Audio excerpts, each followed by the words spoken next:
Hello students. So let us see the solution to this paper. Now in the first question, basically we have been given that there is an AC source and it is connected across a pure capacitor, and we have to choose that which is the correct phasor diagram that will represent the current flowing through the capacitor and the voltage across the capacitor. Now you might recall that voltage across the capacitor lags the current flowing through the capacitor by a phase of pi by 2. So in the given situation, the voltage across the capacitor is this. So how will you write the current through the capacitor?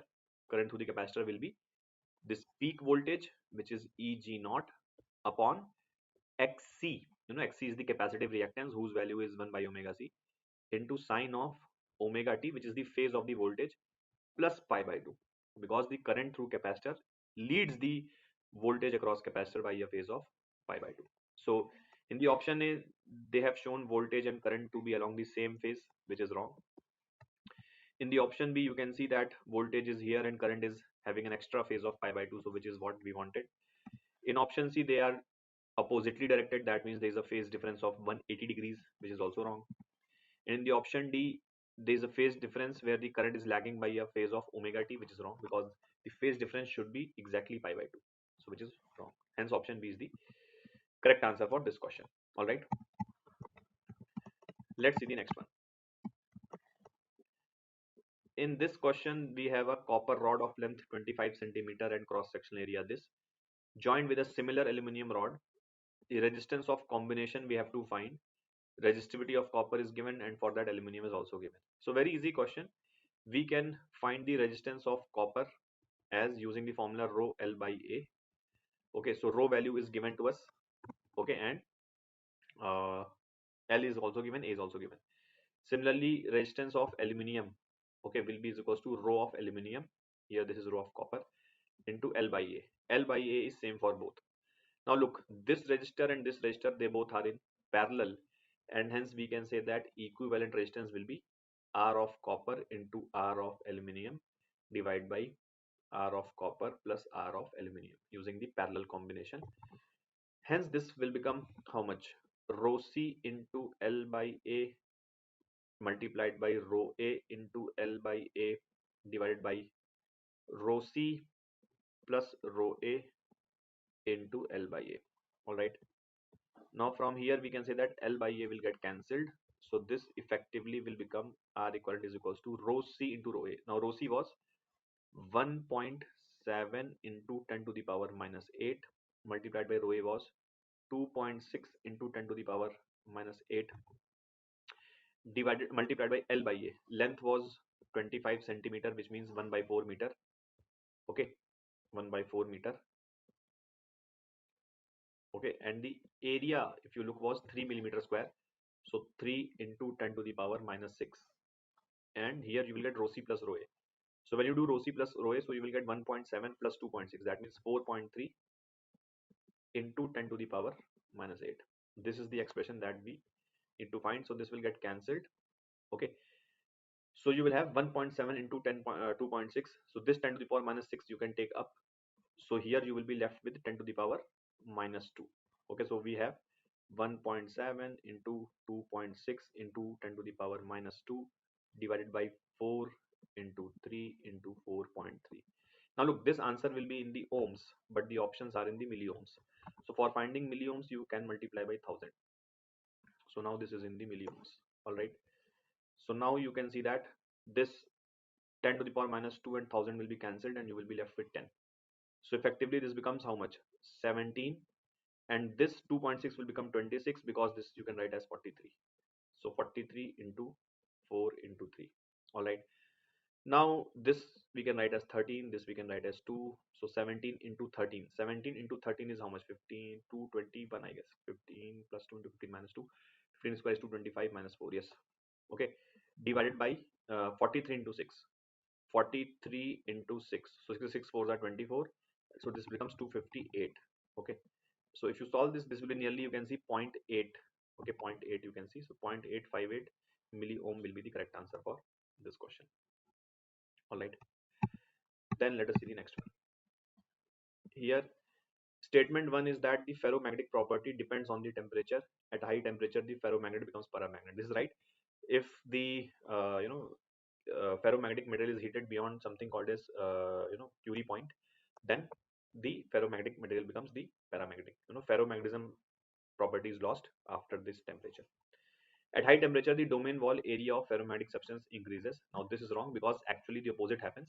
If you increase the temperature, as I said, the ferromagnetic property becomes less and less prominent, which means the domain structure becomes smaller and smaller. So option statement 1 is correct, but statement 2 is false. All right. Here what is happening, there's a bullet of mass 4 grams which is fired from a gun of mass 4 kg. If the bullet moves with a muzzle speed of 50 meter per second, then the impulse imparted to the gun and the velocity of recoil of the gun. Now see what is happening here, that we have a gun basically, okay, and the mass of the gun is 4 kg. Okay, so mass of the gun, let us say M1 is 4 kg, and from here a bullet speed is fired. Bullet is of mass 4 grams, so M2 is 4 gram, which means 0.004 kg. Okay, now look, they have given you the muzzle speed. Muzzle speed effectively means the speed of the bullet with respect to the gun. Okay, speed of the bullet with respect to the gun. So actually this 50 meter per second is not the speed of the bullet in the ground frame, rather it is the speed of the bullet in the frame of the gun after the gun starts recoiling. But you must understand that gun is supremely heavy than bullet. Okay, that means ki velocity of recoil will be very very less. In fact, in the options also you can see the value of the recoil speed is very very small for all the options. That means we can say that the velocity of the gun will not significantly change the speed of the bullet. I mean, you can say that since the gun is recoiling at a very less speed and velocity of the bullet is very high, 50 meter per second, so you can practically, for the practical calculation, you can assume as if this bullet is moving at 50 meter per second in the ground frame. Okay, imagine like this, if you are walking inside the train and train is moving very slowly. Okay, so your speed in the ground frame or in the train frame will be practically equal because train is moving very slowly. So that is what is happening here. So basically now what we can say, since the bullet, we can assume that bullet is moving at the 50 meter per second, which is the speed of the bullet. So now see, before the firing was happened, so you can say that the momentum of the system was zero. So how much impulse, momentum of the bullet was also zero, momentum of the gun was also zero.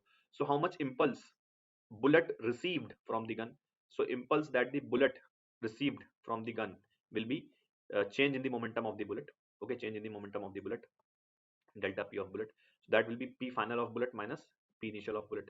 So p final of bullet is 0.004 multiplied by 50. Okay, this becomes 0.2. Okay, this becomes 0.2 kg meter per second. Okay, so this is the impulse that bullet received from the gun. So same will be the impulse that bullet gave back to the gun, because by third law, the impulse given by gun to the bullet will be equals to impulse given by bullet back to the gun. Okay, so that means impulse imparted to the gun will also be 0.2 kg. It's just that the direction of impulse will be in the backward direction.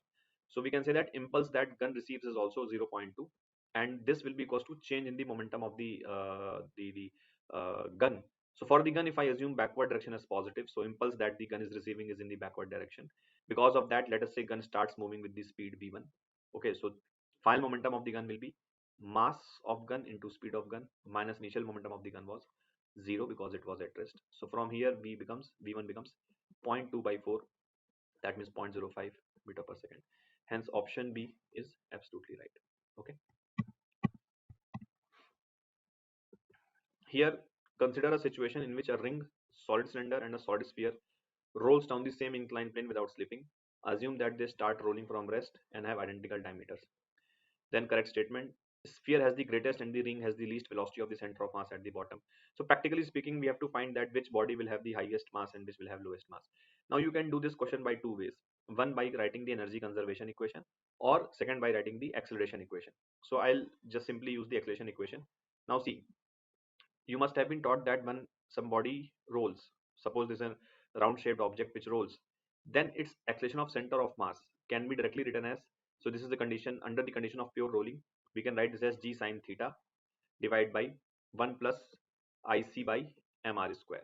Okay, so this is the direct formula for writing the acceleration of center of mass. Okay, that means now see, for each object, whether it's a ring or a solid cylinder or a solid sphere, ic by mr square basically becomes the coefficient of moment of inertia. For example, ic will be some value lambda mr square, yes or no? For example, lambda is 1 for ring, lambda is half for solid cylinder, and lambda is 2 by 5 for solid sphere. right? So IC by mr square can be written as lambda, correct?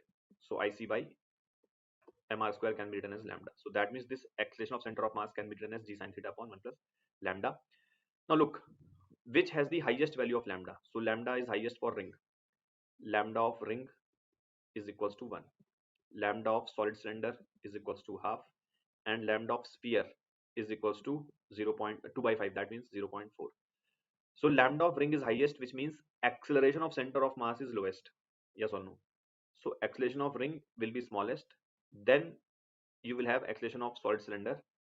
Okay, and sphere has lowest value of lambda, which means acceleration of center of mass of the sphere will be highest, right? Hence we can say that sphere will accelerate fastest, which means its speed at the bottom will be highest because each body is moving the same displacement. So speed at the bottom will be simply v square is equals to u square, which is 0 plus twice into acceleration into displacement. So this is the displacement of center of mass. So we can say v directly depends on the acceleration, and for that sphere has highest acceleration and ring has lowest acceleration.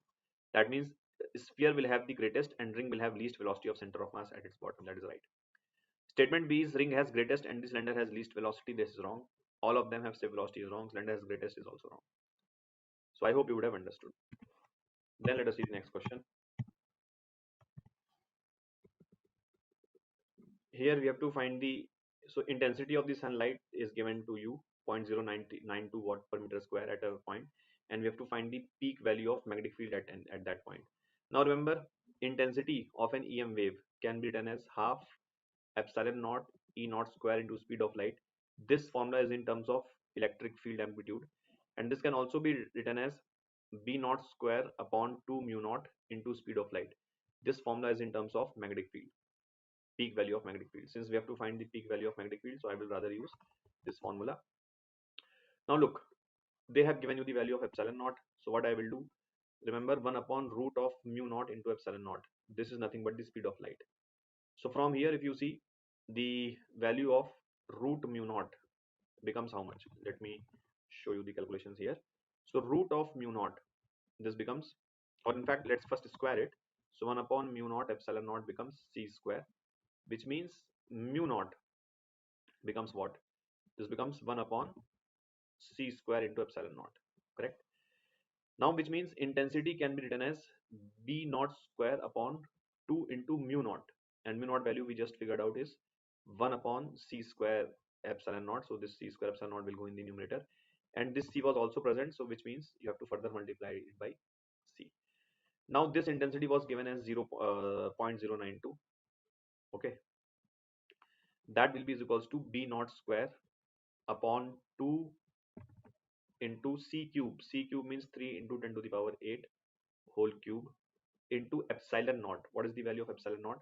So epsilon naught is 8.85 into 10 to the power minus 12. All right. So from here, b naught square becomes 2 into 0.092 divided by 3 3 9 3 27 into 8.85 into 10 to the power 24 minus 12 is 12. Okay, this is the value of b naught square. That means the value of b naught will be under root of this value. Okay, 0.092 divided by 27 into 8.85 into 10 to the power 12. Now you can do the calculations. Once you do the calculation, you will find option A is the correct answer for this question. In fact, by the powers of 10 also, you can figure it out that these two options will be wrong. And even if you do the rough calculation, you can easily reach the conclusion that this will be wrong. Okay, so I mean, it's not a very difficult calculation. Just be mindful of it. Do not try to do the exact calculation. Just be smart in the calculation. Just do rough calculation. You will figure out that option A is correct answer to this question. All right. Then in this question, we have a motion of mass of a spring where the spring constant is k, and the equation of motion is given by this value a sin omega t plus b cos omega t, and the value of omega is given. Suppose at time 0 the position of mass is x0 and velocity is v0, then the displacement can be represented by this. So they are saying that displacement can also be represented by this equation, and x0 represents the displacement at time 0, and velocity 0 represents the velocity at time 0. So we have to find the value of c and phi. Now look, basically if I put t equals to 0 here, okay, so that means this will become x0. Okay, So that means, let me write here. So x0 means what? If I put t equals to 0 here, so this becomes c cos of minus phi, but minus phi can also be written as cos phi because cos of negative angle and positive angle are equal. For finding the velocity function, I can differentiate this. So velocity at time t will be derivative of displacement dx by dt. So this will become what? Cos theta will become minus sine theta, and omega will come outside, and this will become sine of omega t minus phi. Now, if for finding velocity at time 0, for finding velocity at time 0, what I can do, I can put t0 here. So this will become minus c omega sine of minus phi. So that will become sine phi, and that minus will be cancelled. Okay. Now how to find? So basically we have to find the value of c and phi. Now very easy. Look, if I divide the equation 2 by equation 1, so this is the equation 2 and this is the equation 1. So equation 2 by equation 1 will give me v0 by x0, and sine phi by cos phi will become tan phi, and c and c will get cancelled, only omega will remain. That means phi becomes what? Tan inverse of v0 by omega times x0. Okay, this is the value of phi, right? That means this is wrong, this is also wrong, because here they have written x by v. Then between a and d will be the correct answer. Now how to find c? So you can square. So first you can bring this omega here. Okay, you can bring this omega here. So if you bring this omega here, so look, this will become like this, and now square and add equation 1 plus equation 2. So squaring equation 1 will give you what?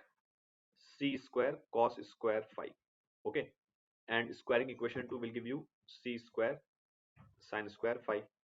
That will be is equals to x0 square, okay, plus v0 by v square 0 by omega square. Okay, that means now sine square phi plus cos square phi will become 1.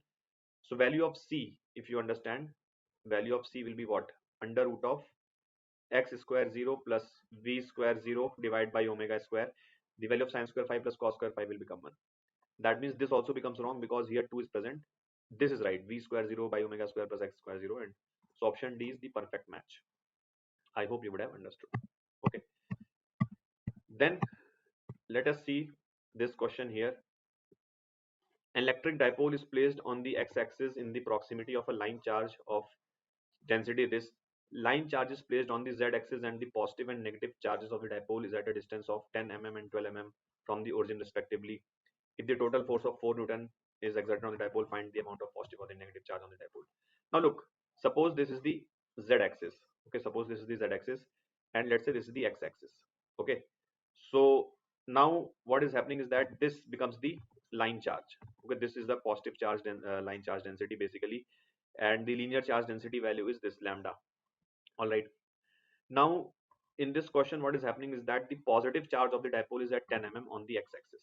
Okay, that means somewhere over here you have plus q, and somewhere over here you have minus q. This location is 10 mm. Okay, 10 mm, which means 0.01 meters. Okay, comma 0, and this is 12 mm, that means 0.012. Okay, now look, effectively this forms a dipole. Okay, this forms a dipole. Now idea is that if you use the formula of dipole, so what, suppose I wanted to use the formula of dipole, then how would I have done this question? They have given the force applied by the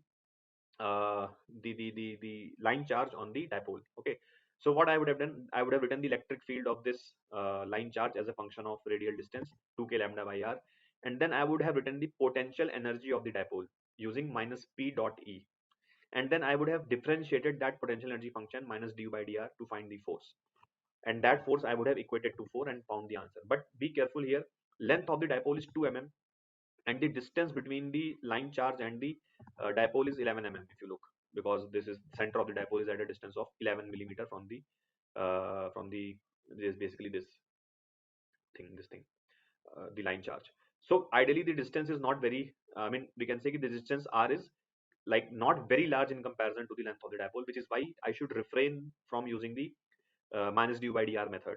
Okay, because it might give me errors. Okay, rather I should do this question fundamentally because the length of the dipole, as you can see, is not very small in comparison to the r. Okay, you must remember that for writing the electric field and the potential formula, basically the length of the dipole should be very small. All right, so rather what I will do here, I will First, write the electric field of the line charge at the location of plus q. So that will be 2k lambda upon this distance, which is 0.01. Okay, this electric field will be in which direction? So this is a positive charge, so electric field will be in this direction. So the force will also be in this direction on a positive charge. So this multiplied by plus q, this is the force in the plus I cap. Okay, and on this the electric field will be again in the right direction. For the electric field due to this wire will be in the right direction, but since this is a negative charge, so force will be in the opposite direction. So you can see the force will be 2k. So electric field of the wire at the location of minus q will be 2k lambda upon distance, which is 0.012. Okay, this is the electric field magnitude multiplied by the magnitude of the charge. So this is the magnitude of the force, and direction is minus k cap. Okay, sorry, minus I cap. So direction is minus I cap. Okay, so magnitude of the force multiplied by direction. So this is the net, you can say net force acting on the dipole. Okay, this is net force whose value was given as 4 newton. Okay, now from here you can take 2k lambda q outside. So this will be 1 upon 0.01, that means 100 I cap. Okay, minus how much? 100 upon 1.2 I cap. Okay, this is 4. So now k value is how much? K is 9 into 10 to the power 9. Lambda is 3 into 10 to the power minus 6. Q we have to figure out, and this will be 120 minus 100. So 120 minus 100 is 20 upon 1.2. I cap is just the direction, so here you can see this will also be 4 I cap. So I cap is just the direction, so if we compare the magnitudes, it will be 4. All right, now we can do the calculations here. So value of this, c, this 10 to the power minus 6 and this will make it 1000. Okay, so what is the value of q we are getting? 1.2 into 4, 1.2 into 4 divided by 20 into 2 into 9 into 1000 into 3. Okay, this will be in the coulomb. Okay, so let me, so basically if you figure it out, so this 2 and will make it 2, and 3 will make it how much? 0.4. So we are getting 0.4 into 2, 0.8 upon 20 into 9, 180 into 10,000, 1000. So if the answer, let us say, is in microcoulomb, then what will happen? Then we will have to multiply by 10 to the power 6, and this will be in the microcoulomb. Now, basically, what does this mean? Ki this 10 to the power 6 will become power 3, and this will get cancelled. So that is 800 upon 180. That means 80 by 18. So this will further be written as 40 by 9. So how much? 9 4s are. So 4.44 microcoulomb. Option D will be the correct answer for this question. Okay.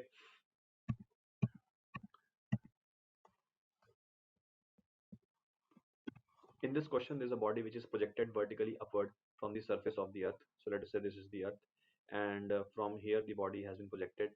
So we have, so that it escapes to infinity. That means it has been thrown at the escape velocity. So we know that escape velocity is root 2 gm by radius of the earth. This is the escape velocity when body wants to escape from the surface of the earth. Okay, so you have to find the time taken by the body to reach the height h. That means let us say body has reached somewhere over here at the point p, and this height is h. Okay, from the surface of the earth height is h. So time that the body will take to reach p from the s. Okay, and c is the center of the earth. Now look, basically first thing that is that what I will try to find is that what is the velocity as a function of the radial distance from the center of the earth. So for example, what I'm trying to tell you here is that suppose this distance is r. Okay, that means this total distance from the center, cp, basically cp is, let us say, r. Okay, so what I can do, I can conserve the energy, because we know that energy remains conserved as only gravity is acting. So what was the kinetic energy at the point s of the body? So let's say the mass of the body is small m. So kinetic energy of the body will be half into m into ve square. This is the kinetic energy of the body at the point s. Okay, then potential energy at the point s is g into mass of the earth into mass of the body upon radius. This is the potential energy at the point s. Okay, this will be equals to kinetic energy at the point p, which is half mv square.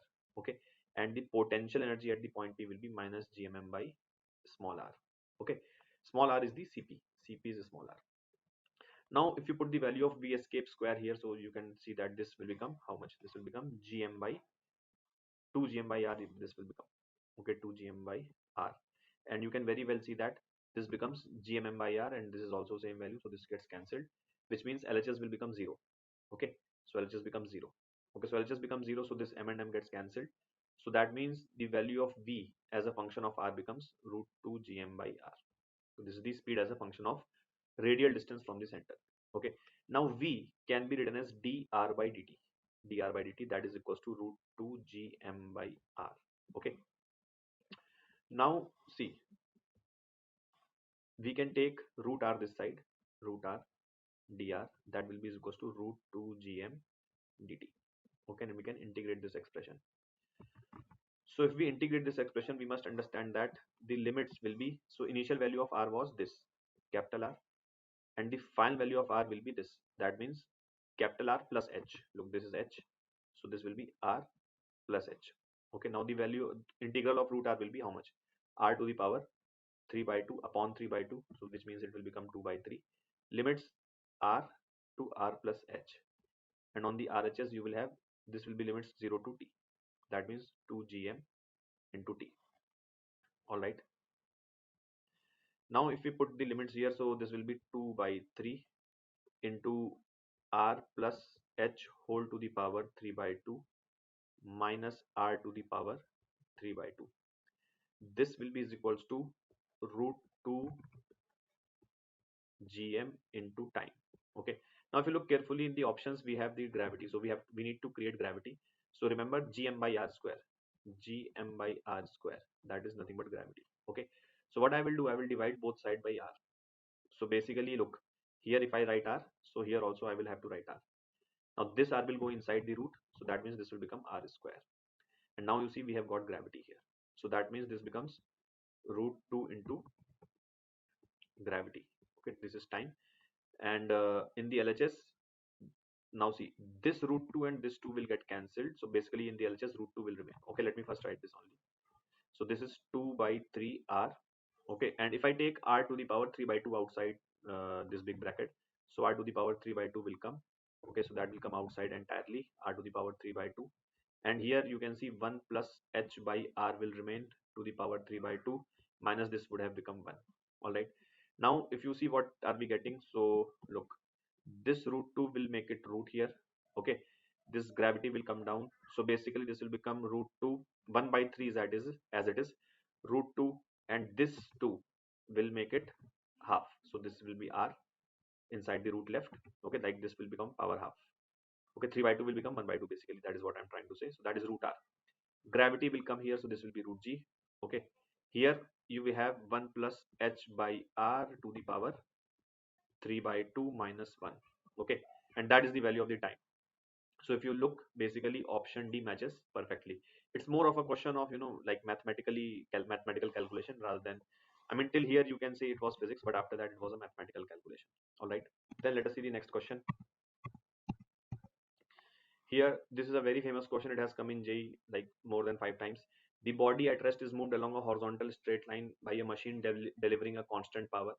So we have to find the distance as a function of time. Basically, the relationship between distance as a function of time. So let us say body starts from somewhere. Let's say this is the origin.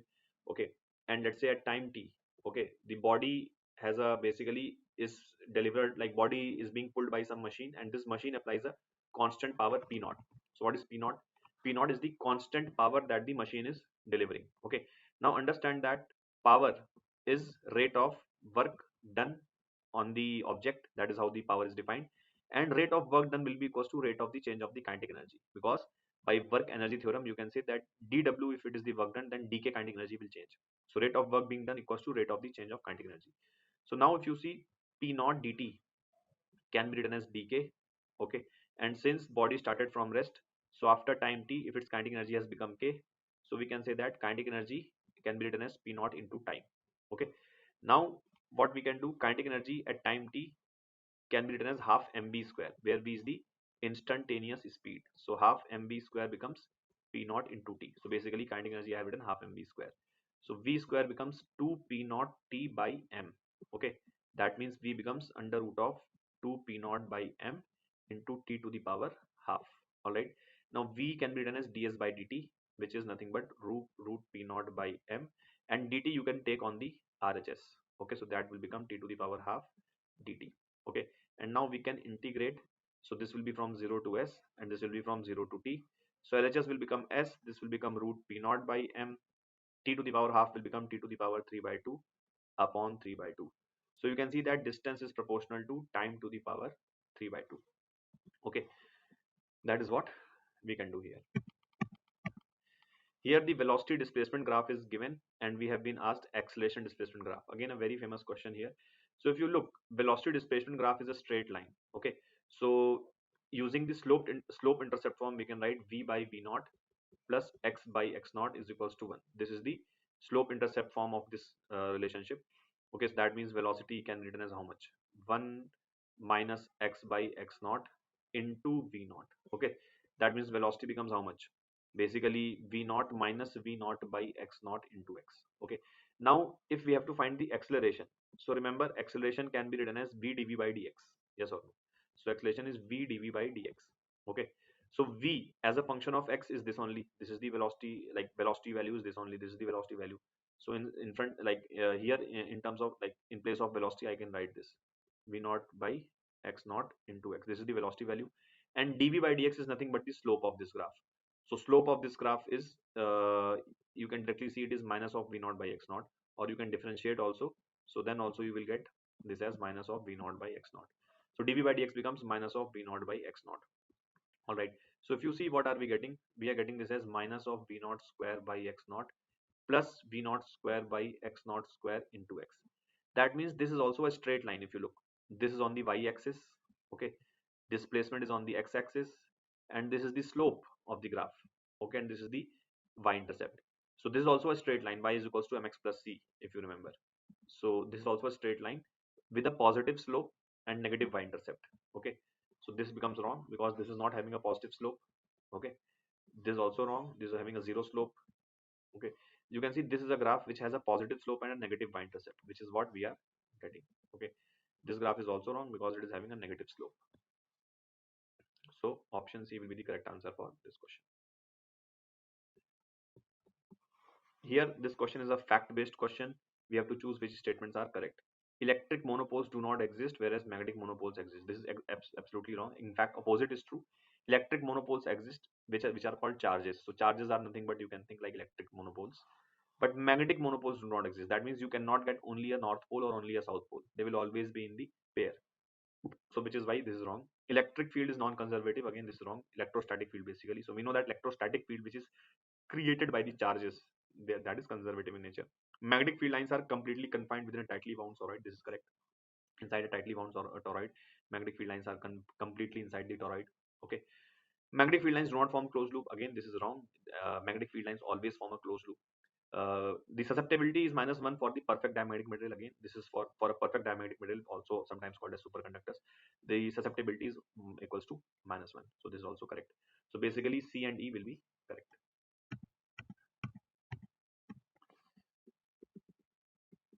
Then in this question there are three lights, red, green and blue, which are incident on the face PQ of a right isosceles triangle. That means this angle will be 45.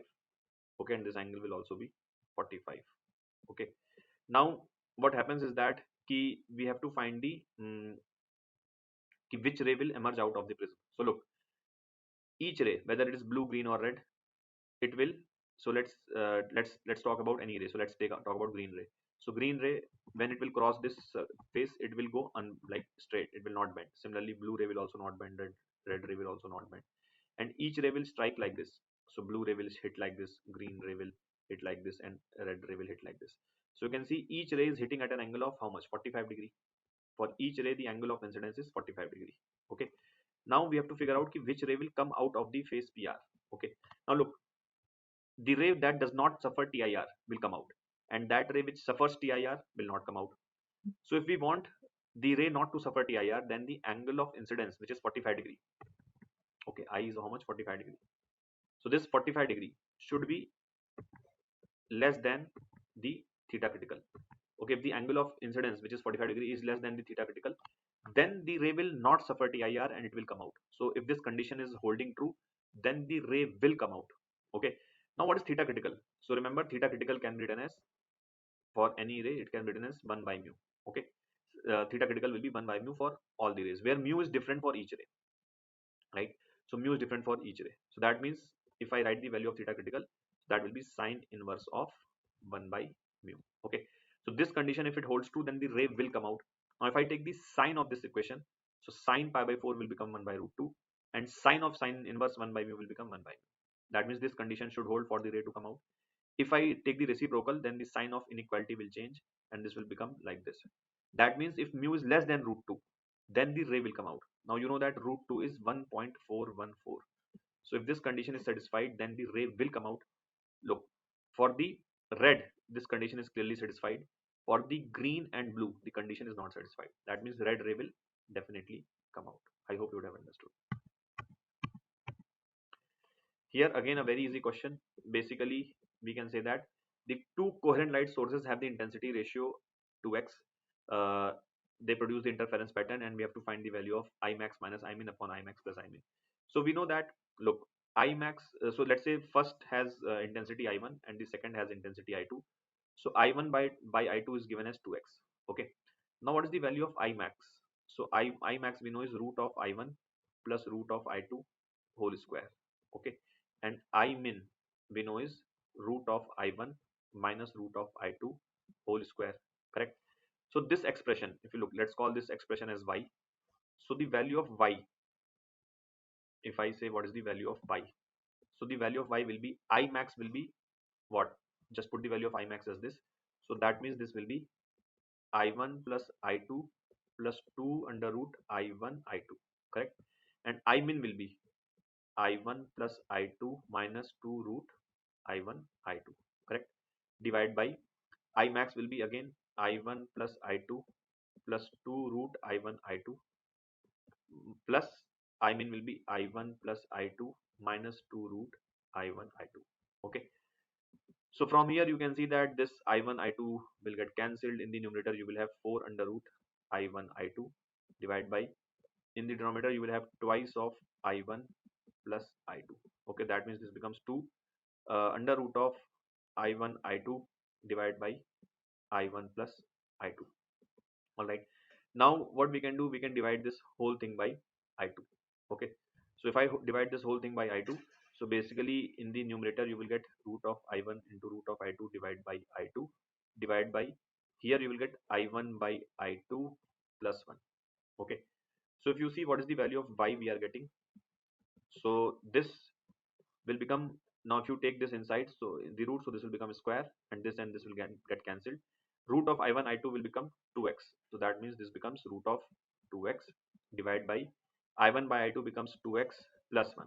Okay, so what are we getting? 2 root 2x 2 root 2x upon 2x plus 1. That means option A is the correct answer for this question. All right, then let us see the next question.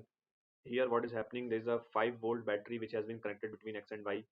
Assume D1 and D2 to be normal silicon diodes if the battery has positive terminal connected to X.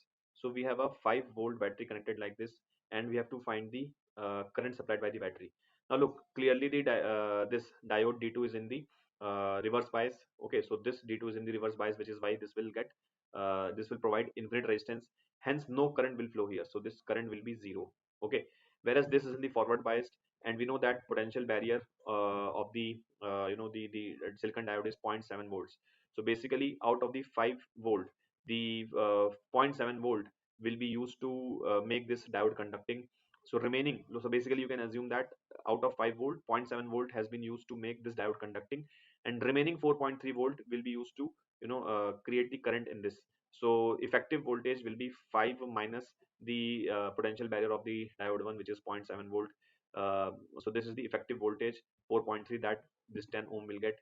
Okay, so that means the current here will be how much? The current will be 4.3 divided by 10, which is 0.43 amperes. Okay, so option A will be the correct answer for this question. All right.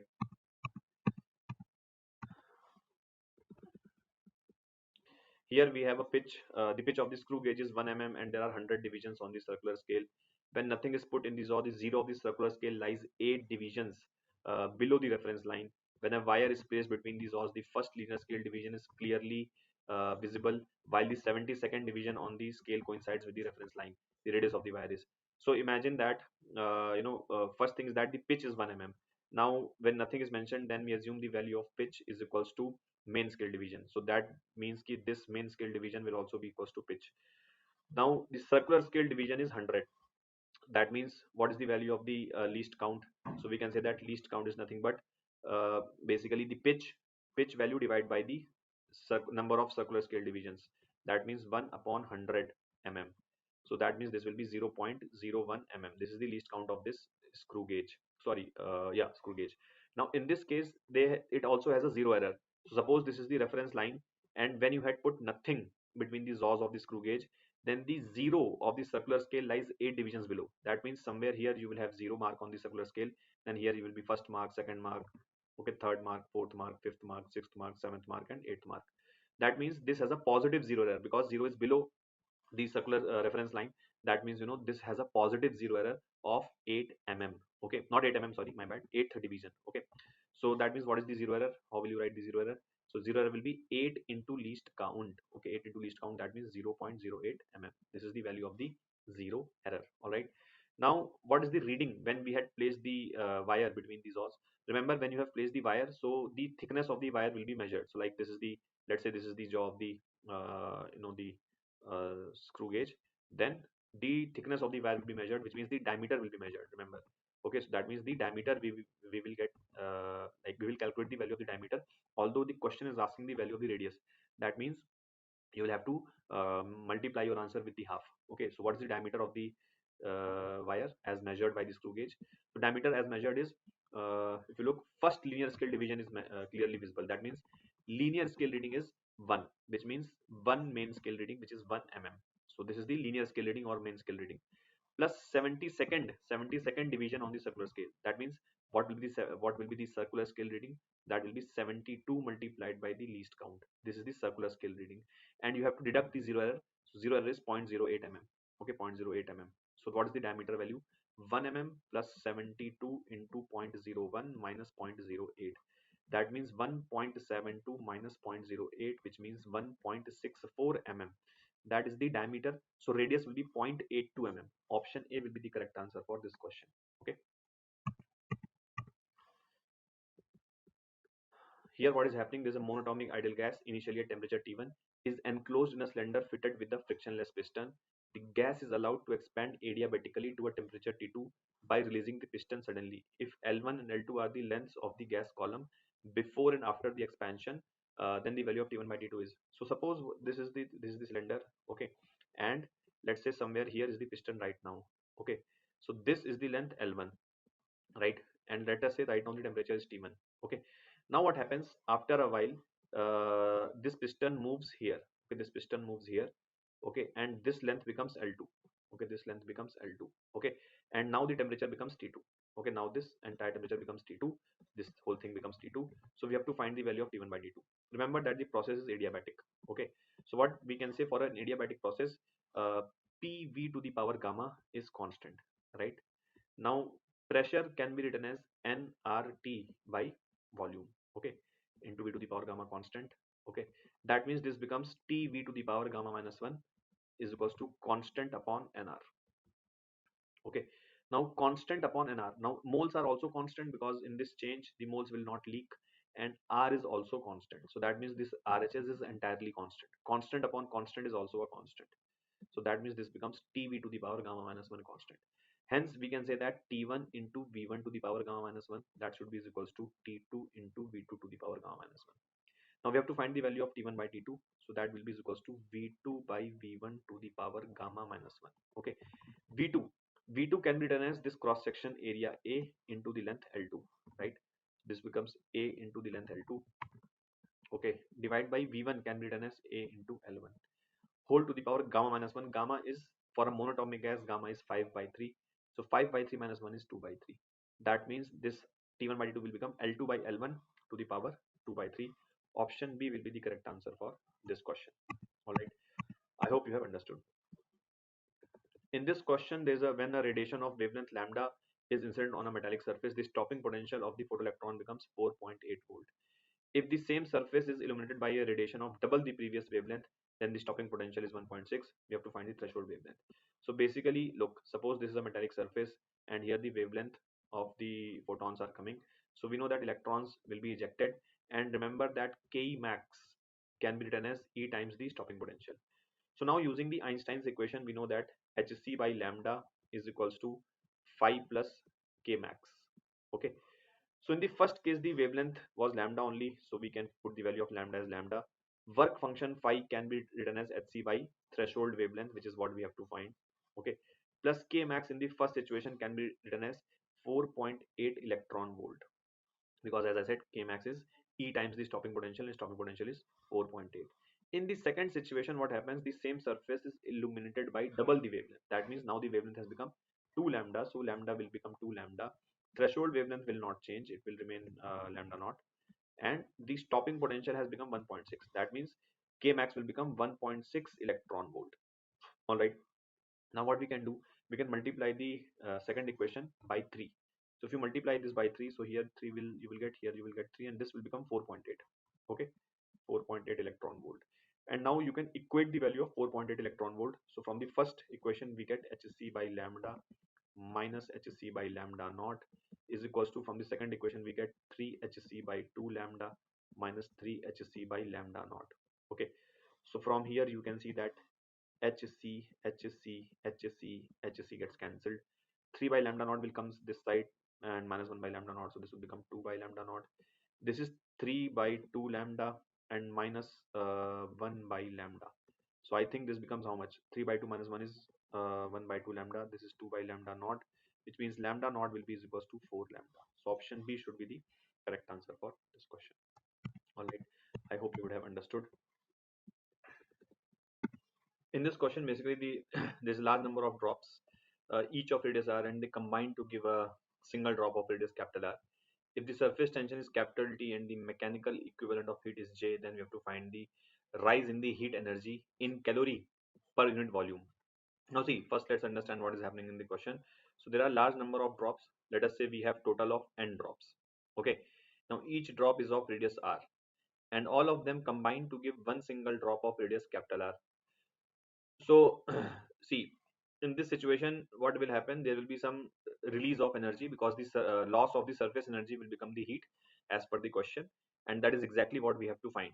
But there are few things that we have to calculate the value of the heat energy in terms of calorie, and they have given one value, mechanical equivalent of heat. So for our purpose, the mechanical equivalent of heat essentially means the relation between joules and calorie. So for example, in this question we will assume 1 calorie is equals to J times joules. Okay, that is the meaning of uh, mechanical equivalent of heat. All right, so 1 calorie will be J times joules. Okay, so J basically tells you the relation between calorie and joules. All right, now look, first we must conserve the volume, because total number of total volume of all the water drop will be equals to volume of one big drop. So we can say n, which is the number of drops, into 4 by 3 pi r cube, that will be equals to 4 by 3 pi capital R cube. So from here 4 by 3 pi will get cancelled, so n will be capital R cube upon small r cube. All right, now what will happen, let us see how much surface energy has been lost. So initial surface energy was, each drop has a surface area of 4 pi r square, and this multiplied by the surface tension. So this is the surface energy of single drop, and you have to further multiply by number of drops. So that means this will become 4 pi into r square into surface tension into capital R cube upon small r cube, which means this becomes 4 pi T into r cube upon r. This is the value of the initial surface energy. The final surface energy will become 4 pi into uh, 4 pi into capital R square into surface tension. Okay, now how much is the loss in the surface energy? So that will be u1 minus u2. So that means this will become 4 pi uh, T into r cube by r minus 4 pi into r square into T. So from here you can say we will get 4 pi into r square into T common, and that will be r by r minus 1. So this is the loss in the surface energy, and we can say this would have become heat. So the rise in the heat energy will be this. The loss in the surface energy will become heat. But there are two things. This answer is in the joules, and we have to calculate the energy in the calorie per unit volume. So there are two things that we will do. First thing, that in calorie, if we want to calculate, okay, in calorie, then we will divide this by J. Okay, so now this will become 4 pi r square capital T. Okay, 4 pi r square capital T into r by r minus 1 upon J. Okay, and then since we have to also find per unit volume, so we can divide the by the volume of the bigger sphere. Okay, so if you divide this by the volume of the bigger sphere, this will be 4 by 3 pi r cube. Okay, so now if you understand what we are getting, 4 pi gets cancelled, r square will make this gone, this 3 will come in the numerator, this 3t by j, and if you take r inside the bracket, so this will become 1 by r minus 1 by capital R.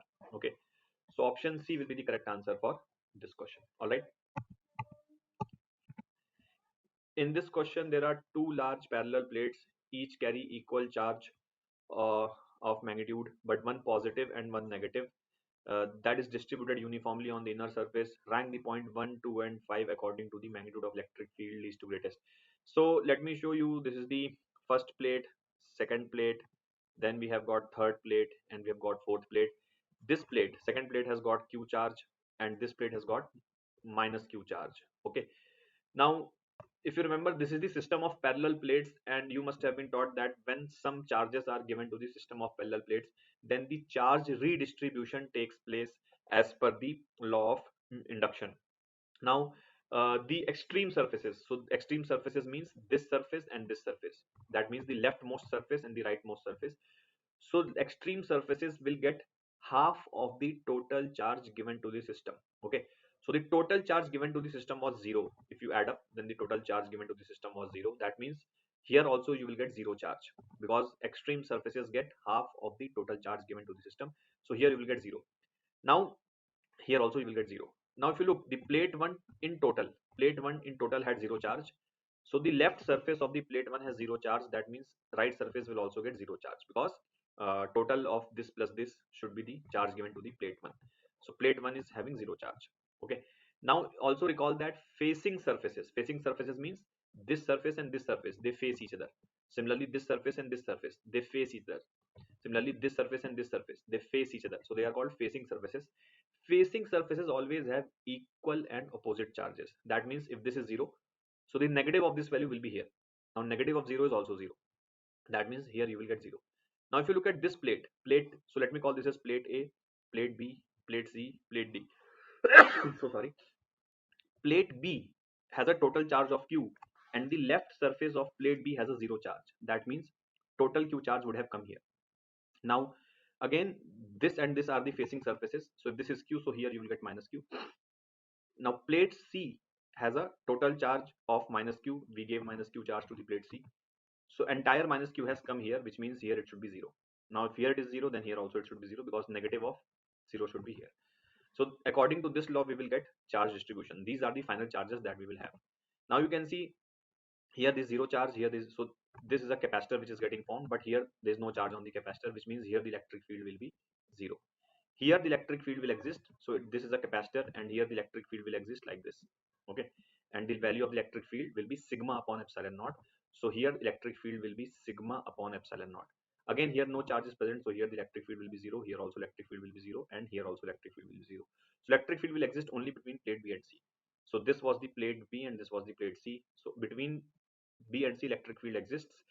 That means electric field at 1, 4 and 5 will be 0, and electric field will be there on 2 and 3, and they two will be equal, which will be sigma by epsilon naught. Sigma means Q by area. That means answer will be 1, 4 and 5 tie means 0 here. These all the all the electric field here will be 0, and between 2 and 3 the electric field will be sigma by epsilon naught. So option C will be the correct answer for this question. In an electrical circuit, a cell of certain EMF provides potential difference of 1.25 volt across a load resistor of 5 ohm. However, it provides a potential difference of 1 volt across a load resistor of 2 ohm. Then we have to find the EMF of the cell. Now let's assume that the EMF of the cell is some E and internal resistance is R. Look, in the question they have not told whether the cell has internal resistance or not. I'm assuming this. If it is not there, then it will come out to be 0. Okay, and if it is there, then it will we will get some value. Now this is the external resistor. Okay, now look, in this situation we can say that when the value of R was 5, when the R was 5, then the potential difference was 1.25. So basically what does this mean? The current flowing in this situation will be how much? Potential difference across this R, which is 1.25, okay, in the first situation, divide by resistance of this, which is 5. Okay, that means this becomes how much? This becomes 1 by 4. So in the first situation, we can say that the current flowing in this circuit is 1 by 4 amperes in the first situation. And the current we can also write by simply E by R plus R. Okay, E by R plus R. So R in the first situation is 5 ohm. So this value is 1 by 4 ampere. Okay, in the first situation. That means, so I'll do the calculation later on. So in the second situation, similarly, the potential difference across the resistor was 1 ohm load resistor when the load resistor is 2 ohm. So the value of I we can write in the second situation as potential difference across this, which is 1 divided by the resistance, okay, which is 2. That means the value of I is 1 by 2. The value of I we can also write by using E by R plus R. So E by capital R value has become 2, okay, and small r value remains the same. So now we have got two equations. So if you look at this, so basically we can write 2E is equals to 2 plus R. That means R becomes 2E minus 2. And from here, if you see, 4E becomes R plus 5, which means small r is 4E minus 5. So small r can also be written as 4E minus 5, which means 5 minus 2 is 3 and 4E minus 2 is 2E. That means E is becomes 1.5 volts. Okay. And if you put the value of E as 1.5 volt here, so value of R is coming out to be 1 ohm. But we have to find the value of EMF, which is given as x by 10. That means the value of x becomes 15. All right. So in this question, basically there's a railway track of 0.01 meter square cross section area, and the temperature variation is 10 degrees Celsius. Coefficient of linear expansion of the track is given. So value of alpha is 10 to the power minus 5. The energy stored per meter track. So basically, see, what will happen here is that because of the temperature variation, what will happen, let us say there will be some contraction that will happen, but let's assume that the contraction is not allowed to happen. So for example, suppose this is a track, okay, and this track, suppose the temperature decreases by 10 degrees Celsius or increases by 10 degrees Celsius, whatever you want to assume. So let us say temperature decreases by 10 degrees Celsius. So the track would try to contract, but let us say track is not allowed to contract. So now what will happen, because of that there will be some stress that will get developed in this, and because of that there will be a strain that will come here. Stress and strain will get developed, and hence we will have some energy that we will get here. So what is the value of thermal strain, if you recall? So the value of thermal strain, okay, thermal strain can be written as alpha delta T. Okay, this is the value of thermal strain. Alpha is 10 to the power minus 5 and delta T is 10 degrees Celsius. So this much thermal strain will get developed. Okay, so what will be the value of thermal stress? Okay, thermal stress can be written as Young's modulus into thermal strain. Okay, so Young's modulus into strain, which is 10 to the power minus 5 into 10 degrees Celsius. Okay, now what is the elastic energy per unit volume? So if you remember, the energy per unit volume, okay, energy per unit volume is equals to half into stress into strain, half into stress into strain. This is the formula of energy per unit volume. That means half into, now stress is equals to this, so y, you will get half into y into this value, and this value will again come because of the strain. So basically you will get, so basically if you see, this is 10 to the power minus 4. Okay, so that means you will get 10 to the power minus 4 into 10 to the power minus 4, which means 10 to the power minus 8. This is the energy per unit volume. Okay, so that means what is the energy? What is the energy? So energy will be this value. Basically this is called energy density. This value is called as energy density. Young's modulus is 10 to the power 11 given in the question here. 10 to the power minus 8 is the, this is the energy density, multiplied by the volume. So what is the volume? Volume is cross sectional area into the length. Okay, cross sectional area into the length of the track. Okay, but if you see, we have to find the energy per unit length, because we have to find energy per meter. So again you can bring this L down. So this L you can bring here. Okay, so if I bring this L here, so this expression will look like this. So this is what we have to calculate. So if you see, this becomes half into, this will become 10 to the power 3. Okay, and cross sectional area is 0.01. That means this value becomes how much? 10 by 2 is 5. So this will be 5 joules per meter. All right, in this question what is happening, there is a water tank as shown, its cross sectional area is 0.4. So this cross sectional area is 0.4. The tank has an opening at B. So sorry, so tank has an opening, tank has an tank has an opening here. All right, and its opening area is 1 centimeter square. Now the load of 24 kg is applied on the water at the top. So basically we have kept a block at the top surface of the water, and the height of the water surface is 40 centimeters. So this is 0.4 meters. All right. We have to find the velocity of the water coming out in the nearest integer. Okay. So see, first thing is that key area of this like cross section is very large in comparison to the area of the opening. Hence the velocity of the surface we can assume to be zero. Okay, because this area is very large. This area is very large. So using the equation of continuity, we can say that if this area is very large, so okay, so wait just a second. Yeah, so capital A into velocity of the surface is equals to small a into velocity of efflux. So we have to find the velocity of efflux only. This value is velocity of efflux. So that means VE. Now since capital A is much greater than a small a, so we can say that Vs will be much smaller than V flux, which is why V surface can be assumed to be zero. Okay. Now look, here the pressure is P naught, but because of this weight at this point just below this piston, you can say the pressure will become P naught plus mg by area. Okay, because of this extra mg, so mg by area, this is the pressure at this point.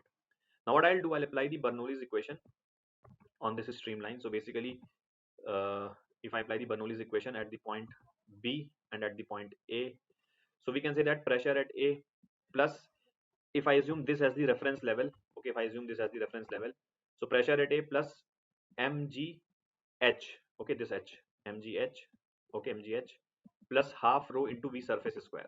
Okay, because this A was point A will be moving at the velocity of surface, which anyway we will assume to be zero. Half rho V surface square, that will be equals to pressure at B. Okay, here the height is zero because we are taking this as the reference level, zero plus half into rho into V square, velocity of efflux square. Now remember, this value is zero because velocity of surface is zero, so this value will become zero. Pressure at A, I already told you it is P naught plus mg by A. So pressure at A is P naught plus mg by cross sectional area of the tank plus mgh. Okay, so I'm so sorry, here m will not come, here rho will come. My bad. So here m will not come, here rho will come. H rho g. Okay. Yeah, P naught plus mg by A plus rho gh. Okay, that should be equal to pressure at B. Pressure at B is how much? B is open to atmosphere, so this pressure will be P naught plus half into rho into V square. Now from here P naught will get cancelled. Mg will be 240. Okay, because mg is 24, so mg will be 240. Cross sectional area is 0.4, so this will be 0.4 plus h is 0.4 into density of the water is 1000 into gravity is 10 is equals to half into rho is 1000 into V square. Okay, now we can do the calculation. So 240 by 4 will be 2400 by 4, that means 600. Okay, plus this will be how much? 4000. Okay, this is equals to how much? 1 by 2 into 1000 into V square.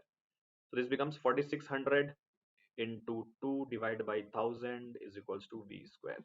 So V square becomes 9200 divided by 1000. That means V square will be 9.2. So V will be under root of 9.2. So clearly this will be 3 point something something. So nearest integer will be 3.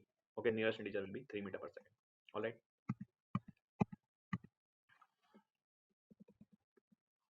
Here what is happening is a small bob tied at one end of the thin string of length 1 meter, describing a vertical circle so that maximum and minimum tension in the string is in the ratio of 5:1. You have to find the velocity of the bob at the highest point.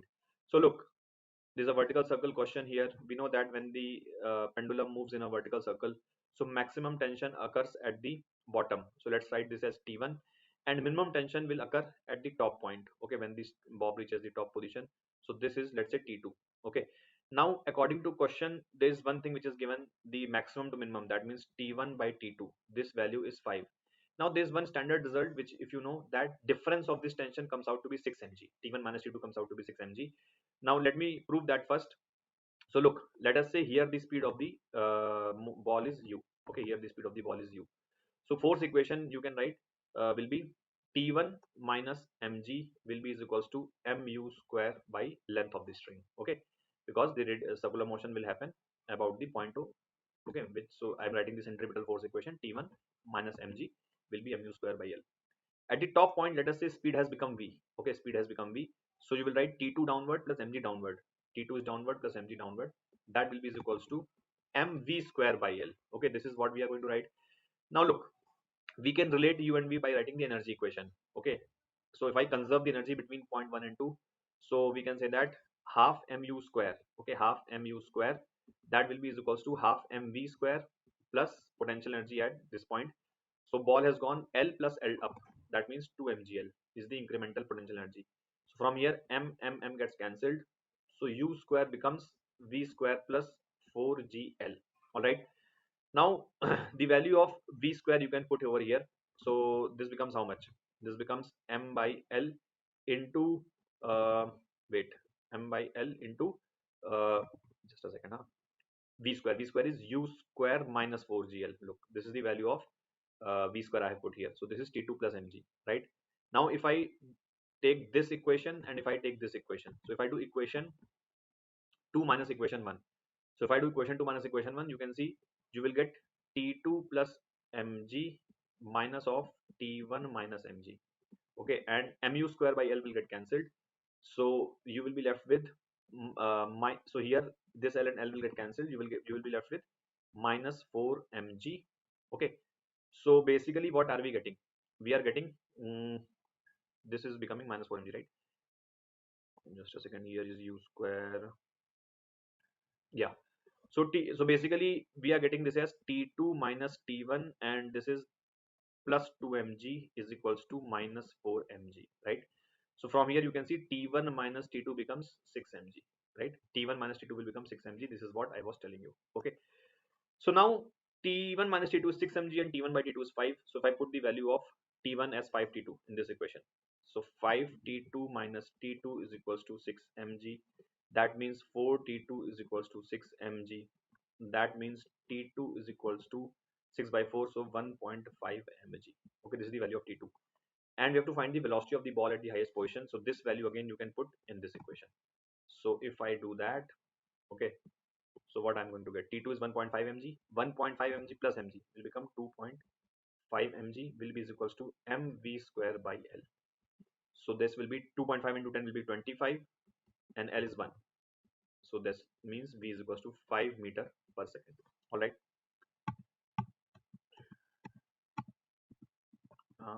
I think I did some calculation here. No, 5 is the correct answer. In this question, from the given data, the amount of energy required to break the nucleus of aluminum is something into x into 10 to the power minus 3 joule. So basically, if you understand, they are trying to ask you the binding energy. Okay, energy required to break the nucleus. So how will you find the binding energy? So binding energy will be, so aluminum has 13 protons and 27 minus 13 neutrons. So how will you find the binding energy? So binding energy will be basically 13 times mass of the proton, okay, plus 14 times mass of the neutron minus the mass of the aluminum atom. Okay, mass of the aluminum atom. Okay, this is the mass defect basically. So this is the mass defect and this will come in the U, okay, atomic mass unit. So this is the mass effect delta M. All right, so if you first calculate the mass defect, so 13 into mass of proton is how much?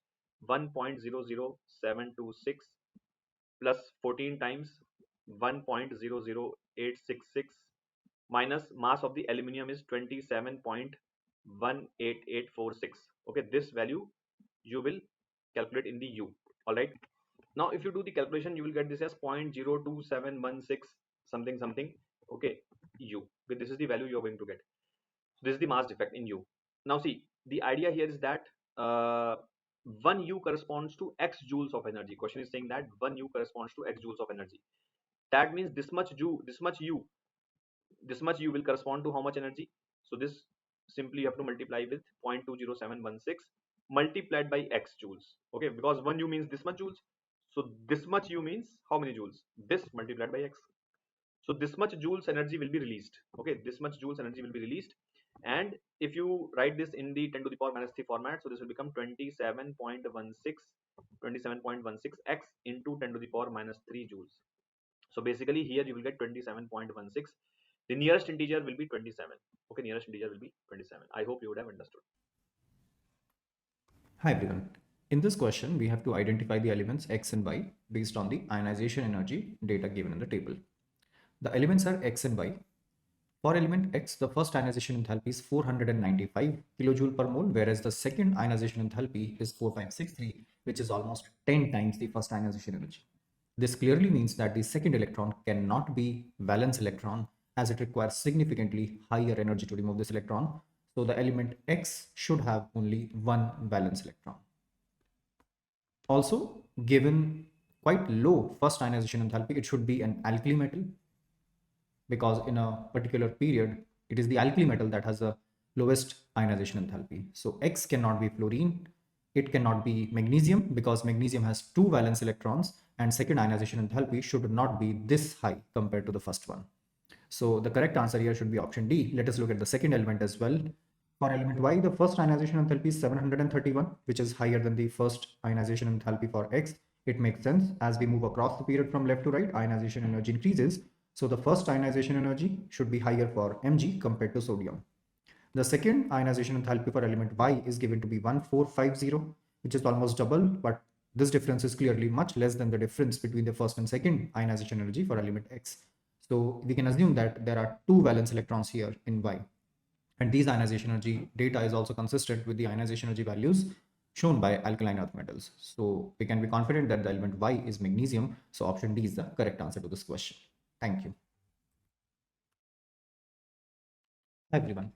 In this question, we are given a conversion and we have to find out the most suitable reagent for the following transformation. The given compound on the reactant side contains a carbon-carbon double bond and a secondary alcohol. In the product, the carbon-carbon double bond is intact, but the secondary alcohol is oxidized to carboxylic acid and the methyl group is truncated. So the overall transformation change that is happening here is that this part of the molecule is getting changed to this part, which means one methyl is being removed from here. Now this is obviously the work of haloform reaction. So option B is the correct answer. First, we will react this molecule with iodine in alkaline medium, where the iodoform reaction occurs, which is a test for compounds containing either methyl ketones or the corresponding alcohols, as in this case. So the reaction of an alcohol containing OH joined to secondary carbon atom with iodine in alkaline medium, it leads to the oxidation here.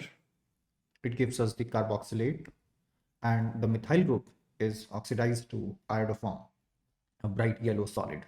Then further acidification gives us the carboxylic acid. So option B is the correct answer to this question. Thank you. Hi everyone. In this question, the molecule that is given is maleic anhydride, and we have to find out that this molecule maleic anhydride can be most readily prepared by which of these four procedures. So in option A, we are heating trans-but-2-ene dioic acid. Trans-but-2-ene dioic acid has the two carboxylic groups pointing in opposite directions. That is, the two carboxylic group are trans with respect to each other. So when we heat this trans-but-2-ene dioic acid, it does not readily form anhydride. In fact, it has to be heated strongly such that the pi bond breaks, the rotation occurs about this carbon-carbon single bond, and then anhydride formation occurs. Let's look at the second option, heating cis-but-2-ene dioic acid. It is cis isomer, so obviously the two carboxylic groups are on the same side of the carbon double bond. So this is maleic acid. If we heat maleic acid, we can see that these two carboxylic acids are near each other and the dehydration is much more easier compared to that in trans isomer of the molecule. So dehydration occurs, water molecule is lost, and we get the corresponding anhydride. The anhydride of maleic acid is simply called maleic anhydride. So heating cis-but-2-ene dioic acid is the most convenient way to prepare maleic anhydride. So option B is the correct answer to this question. In option C, we are treating cis-but-2-ene dioic acid with alcohol and acid. So when we react a carboxylic acid with alcohol in acidic medium, it leads to esterification, that is formation of ester and not anhydride. Simply in option D, treating trans-but-2-ene dioic acid with alcohol and acid, again this is the same reaction. Carboxylic acid with alcohol in the presence of an acid is an example of esterification. No anhydride will form here. So option B is the correct answer to this question. Thank you. Hi everyone, this question is from chemical equilibrium. In this question, the reaction that attains equilibrium is carbon monoxide plus chlorine gives COCl2. So the question is, at a certain temperature in a 5-liter vessel, 2 moles of carbon monoxide and 3 moles of chlorine were allowed to reach equilibrium. It is observed at equilibrium 1 mole of carbon monoxide is present, and we have to find out the equilibrium constant for the reaction. So let us use ICE method to solve this question. In ICE, I means initial, C means change in concentration, and E means equilibrium concentration. Here, it is given initially that 2 mole of carbon monoxide is present, and chlorine that is present initially is 3 mole. Product would be 0. It is given in the question that at equilibrium 1 mole of carbon monoxide is present. So if at equilibrium 1 mole of carbon monoxide is present, then definitely 1 mole of carbon monoxide would have reacted. Then as per the stoichiometry of the equation, 1 mole of chlorine would have reacted and 1 mole of COCl2 would have formed. So at equilibrium, the amount of chlorine would be 2 mole and the amount of COCl2 would be 1 mole. Let us calculate the equilibrium constant for this reaction, which is the concentration of product divided by the concentration of reactants CO and Cl2. Concentration would be number of moles divided by volume. For COCl2, number of moles is 1, volume of the vessel is 5 liter. For carbon monoxide, again, number of moles is 1 and the volume is 5 liter. For chlorine, the number of moles is 2 and the volume is 5 liter. So this cancels and we have 5 by 2, which is 2.5. So the equilibrium constant Kc for the reaction is 2.5. So option B is the correct answer to this question. Thank you. Hi everyone. In this question, we have to find out the reagent that can be used for the separation of primary, secondary and tertiary amines. The first reagent is benzene sulfonic acid, which is SO3H group joined to phenyl.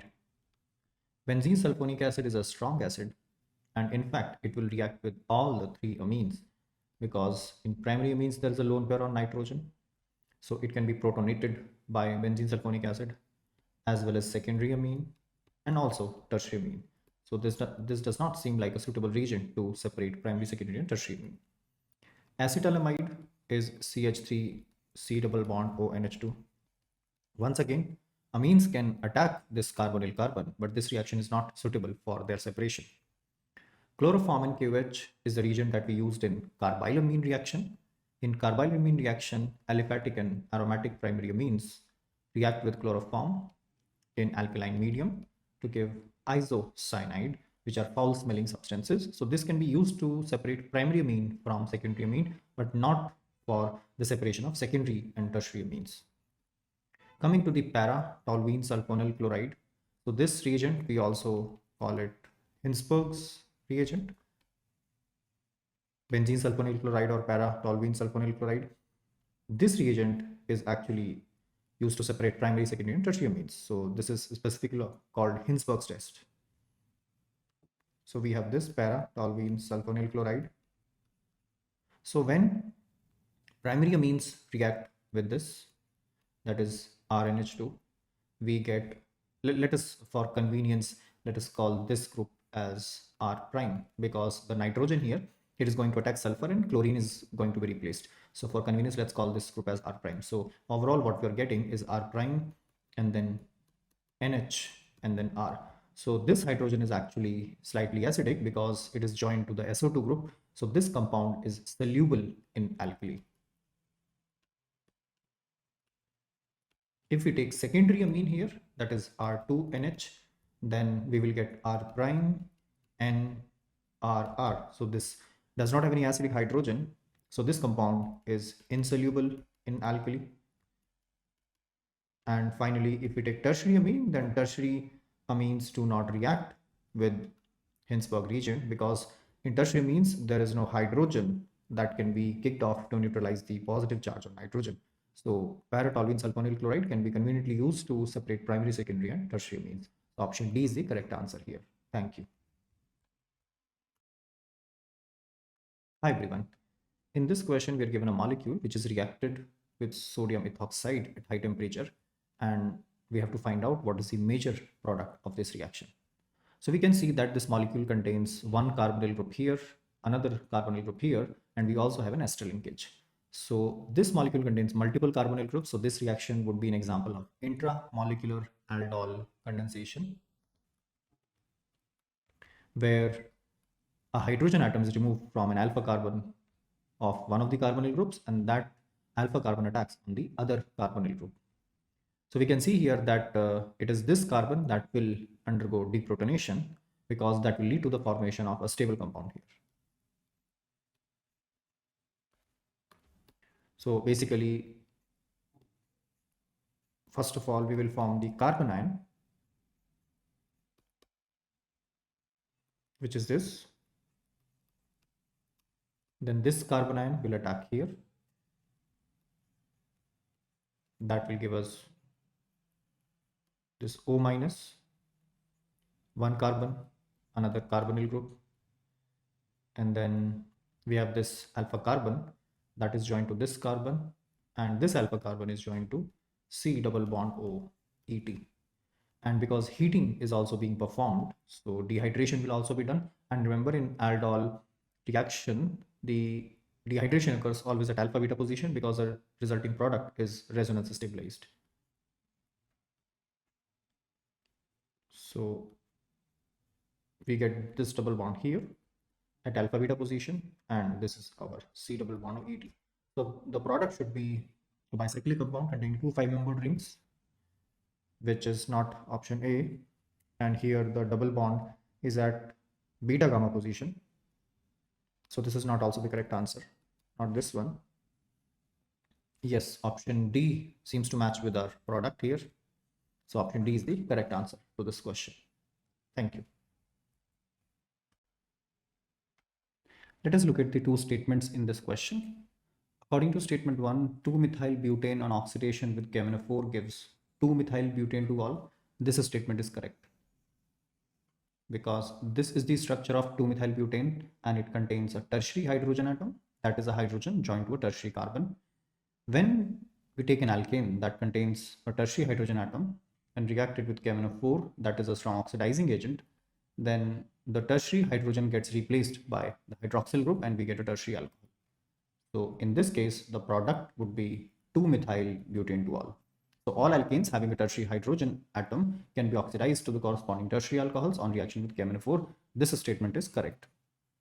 Statement 2 says that N alkanes can be easily oxidized to corresponding alcohols with KMnO4. This statement is incorrect. N means normal and N alkanes are unbranched alkanes. For example, this is N-pentane. So an N-alkane will not have a tertiary carbon atom here, and it is not easy to oxidize such alkanes into alcohols easily with the reaction with KMnO4. So statement 2 is incorrect. So statement 1 is correct, but statement 2 is incorrect. So option D is the right answer to this question. Thank you. Hi everyone. In this question, we are given few processes and we have to tell in which of the following processes does entropy decrease. That is, the entropy change for the process is negative. Starting with A, freezing of water to ice at 0 degrees Celsius. So when water freezes to ice, definitely entropy decreases because the degree of chaos or disorder is higher in liquid state of a substance compared to solid state. So in this case, entropy change is negative. In option B, freezing of water to ice at minus 10 degrees Celsius. Yes, even at minus 10 degrees Celsius, if water freezes to ice, the phase of the substance will change from liquid to solid, and overall the degree of disorder will decrease. So the entropy change is not negative again. In C, N2 plus 3H2 gives 2NH3. We can see here that on the reactant side, there are 4 gaseous molecules, but they transform to 2 gaseous molecules on the product side. So the total number of gaseous molecules decreases as the reaction occurs in the forward direction. So again, as the total number of gaseous moles decreases, there are fewer particles, so fewer randomness, so the entropy change is negative. In D, adsorption of carbon monoxide on lead surface. Adsorption is the accumulation of a substance on the surface of another solid or liquid. So what happens when carbon monoxide molecules are adsorbed on lead surface? They become localized.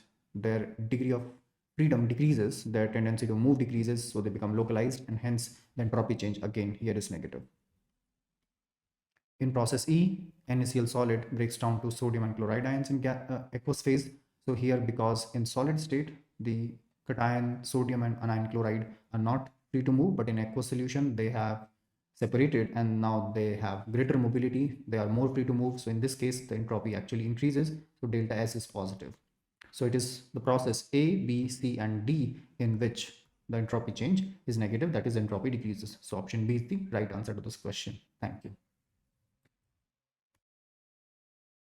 Hi everyone. In this question, we are given 4 statements and we have to tell which is the incorrect statement. Let us see option A. It says that cupric salts give red colored borax bead in reducing flame. That's correct. When we heat a copper plus 2 salt, in reducing flame, then in cold it gives a red colored boric speed. So this statement is correct and hence not the right answer. Option B says that cupric and nickel ions give black precipitate with H2S in the presence of HCl solution. Actually, Cu2 plus ion precipitates in H2S in the presence of HCl solution. Nickel 2 plus ion belongs to group 4, in which the group reagent is H2S in ammoniacal medium. That is, the medium is alkaline and we have NH4OH in addition to H2S. So option B is incorrect and hence the right answer. Option C says that ferric ion gives blood red color with potassium thiocyanate. That is correct. Thiocyanate ion is SCN minus, and when it reacts with ferric ion, we get this complex, which is simply written as FeSCN plus 2, and it has bright blood red color. Option D says that Cu2 plus ion gives chocolate colored precipitate with potassium ferrocyanide. Yes, potassium ferrocyanide is K4 FeCN6, and if it is reacted with cupric ion, then we get copper ferrocyanide Cu2 FeCN6, which has chocolate brown color. So this option D statement is correct as well. So the only incorrect statement here is option B. So that is the correct answer to this question. Thank you. Hi everyone. In this question, we are given a haloalkane, which is reacted with sodium methoxide in the presence of methanol solvent, and it is specified that we have to carry out E2 reaction. That is, we have to carry out elimination, dehydrogenation reaction as per the E2 mechanism. Now, what happens in E2 elimination? Here, a molecule of HX leaves from the molecule of haloalkane, but there is a condition: the halogen and the beta hydrogen must be anti-periplanar. So for example, in this molecule, if this is bromine, then the hydrogen that departs must be anti-parallel to the bromine here. So the base will come, it will take this beta hydrogen, this bond will break, and the bromide departs, which means that if there is no hydrogen, there is no beta hydrogen trans with respect to the departing halide ion, E2 elimination cannot occur. So we can see clearly here that bromine is pointing away from the observer. It is shown by a dashed wedge. So the beta hydrogen must be towards the observer. As bromine is away from the observer, so the trans to this, the beta hydrogen must be towards the observer. But we can see here that this is alpha carbon and both of these are beta carbon atoms. And in both these beta carbon atoms, on the front side, we have methyl group, which means that the hydrogen must be away from the observer. That is, in this molecule, both the departing halide ion, halogen atom, as well as the beta hydrogen atom are on the same side. So E2 elimination cannot occur here. So in this case, the most appropriate answer would be no reaction at all if we force it to undergo E2 reaction. So option D would be the correct answer to this question. Thank you. Hi everyone. In this question, we are given a complex of thorium metal in which we have to find out the coordination number of the central metal atom. Now, in the context of complexes, the coordination number of the central metal in a coordination entity is precisely the number of donor atoms of ligands bonded to the central metal. Here we can see that to thorium, 4 oxalate ligands are bonded. C2O4 2 minus is a symmetrical bidentate ligand, oxalate ion. So it has 2 donor atoms. Oxygen, both are oxygen that bind to the central metal. So since there are 4 oxalate ligands and each oxalate ion carries 2 donor atoms, that is oxygen, so the total number of donor atoms here is 8. And there are 2 water molecules also, aqua as we call them here. Each water molecule has 1 donor atom, that is oxygen. So the total number of donor atoms that are bonded to thorium atoms in this complex is 10. Hence the coordination number of thorium will also be 10. So option D will be the right answer to this question. Thank you. Hi everyone. In this question, we are given 2 statements. According to statement 1, tropolone is an aromatic compound and has 8 pi electrons. So let us look at this molecule.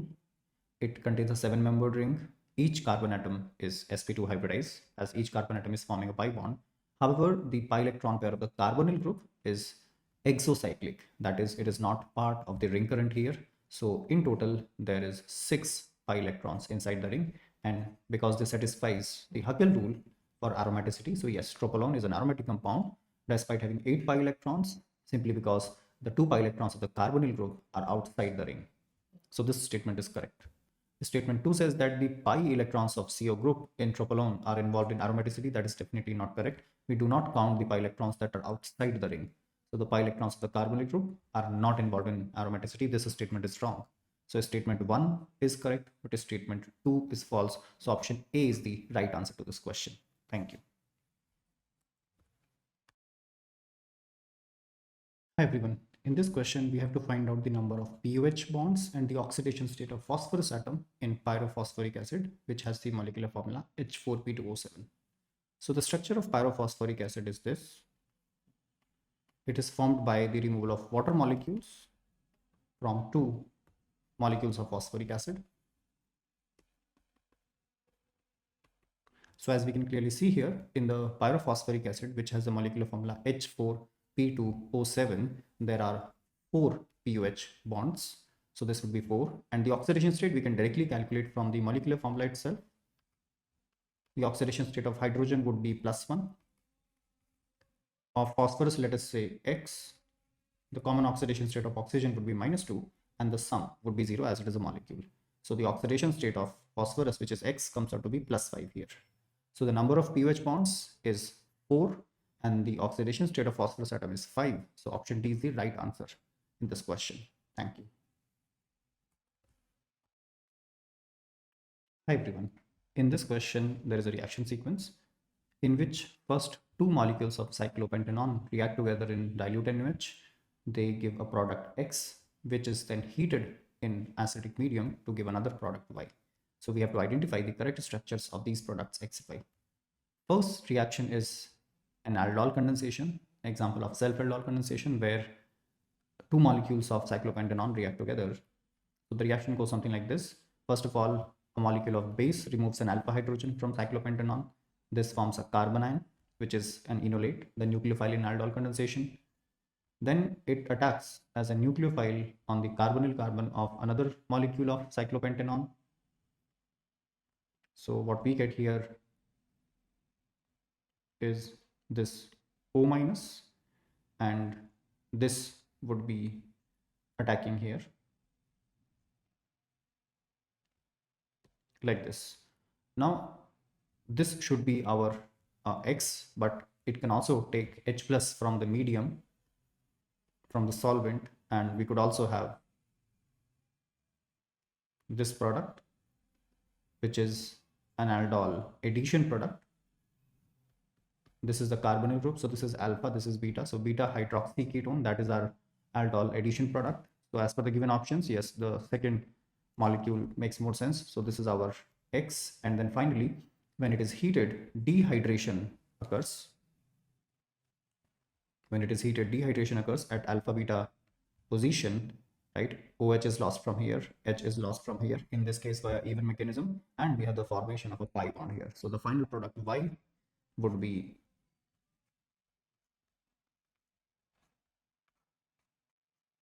this one, which is an alpha beta unsaturated carbonyl compound.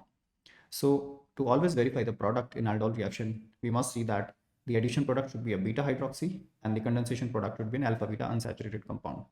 So this is alpha position, this is beta position, this is gamma position, does not make sense.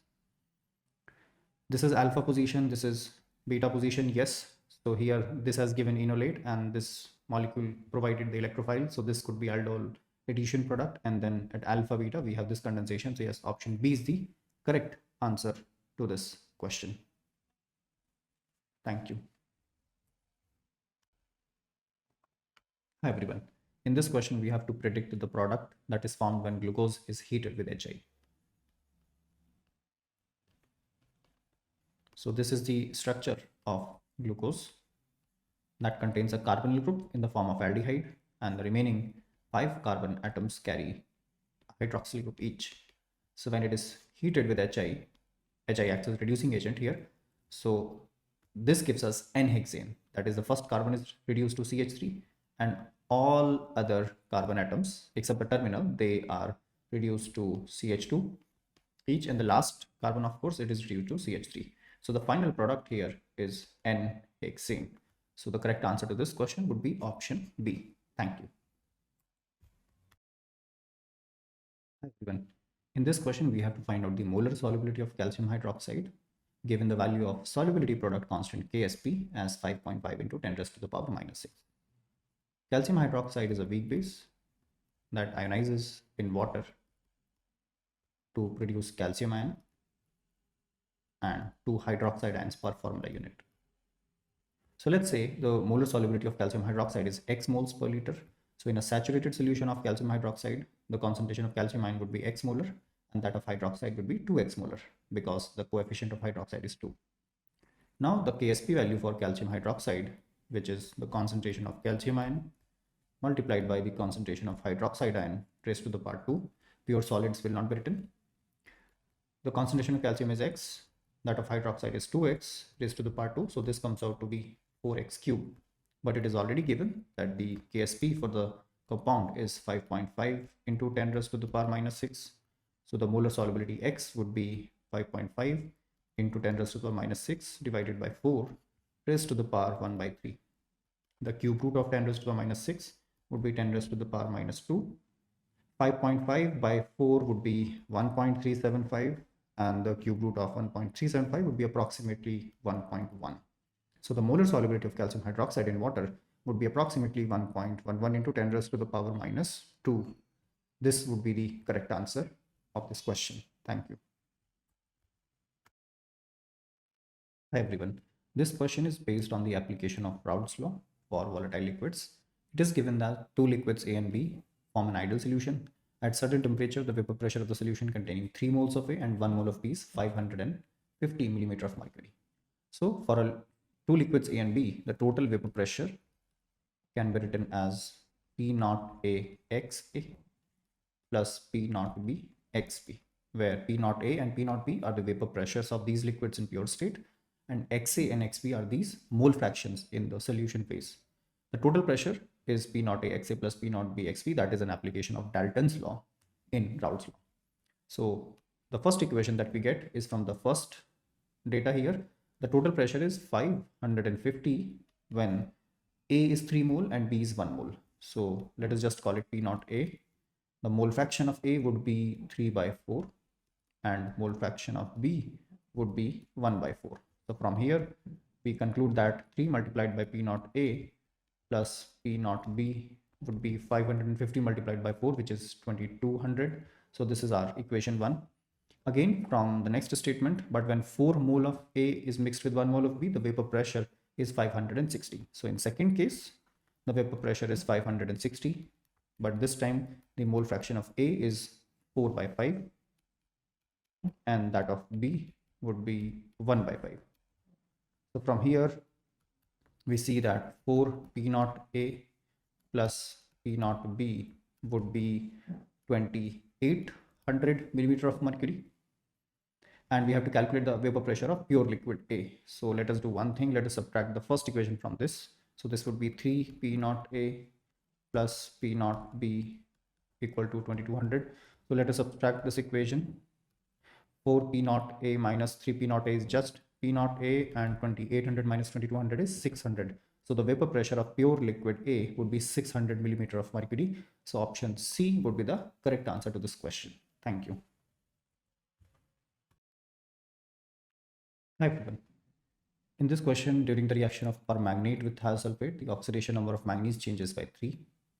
Identify which of the following media will favor this reaction.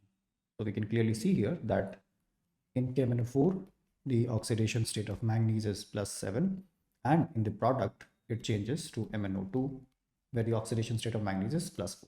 Now, KMnO4 is a very strong oxidizing agent. However, the final oxidation state of manganese depends upon the medium in which the reaction is being carried out. If the medium is acidic, then KMnO4 undergoes reduction to form Mn2 plus with pale pink color. If the medium is strongly alkaline, then MnO4 minus undergoes reduction. It gains just 1 electron. It forms MnO4 2 minus, that gives dark green colored manganate ion. And if the solution is neutral or slightly alkaline, then the reaction that we are talking about in this question happens. That is, permanganate ion undergoes reduction to form brown black colored MnO2. So this reaction is happening not in aqueous acidic medium, aqueous neutral, yes, this should be both aqueous acidic, no, both aqueous acidic, no. So option B is the most appropriate answer here. That would be the correct one. Thank you. Hi everyone. In this question, four species are given and we have to tell which of these is polar as well as has sp3d2 hybridization of the central atom. Let us start with XeF2. Here, xenon has 8 valence electrons in its valence shell, out of which 2 are shared with fluorine and remaining 6 electrons become 3 lone pairs. So the steric number of xenon would be 3 lone pairs plus 2 boundary atoms, that is 5. So the hybridization is sp3d. So this cannot be the correct answer. Coming to XeF4, out of 8 valence electrons on xenon, 4 are shared with fluorine atoms. Basically 4 boundary atoms are there and the remaining 4 electrons become 2 lone pairs. So the steric number is 6. Hybridization is sp3d2 here. However, XeF4 has a square planar shape because the 2 lone pairs are at an angle of 180 degree to each other, and because of this arrangement this molecule is non-polar. So even this cannot be the correct answer. Moving to the next one, XeOF4, the steric number is 5 boundary atoms and 2 electrons on xenon become 1 lone pair. So steric number is 6, so hybridization is yes, sp3d2. And here if we draw the structure of this molecule, then lone pair occupies this position, let's say. 4 fluorine atoms occupy these positions and oxygen would be here.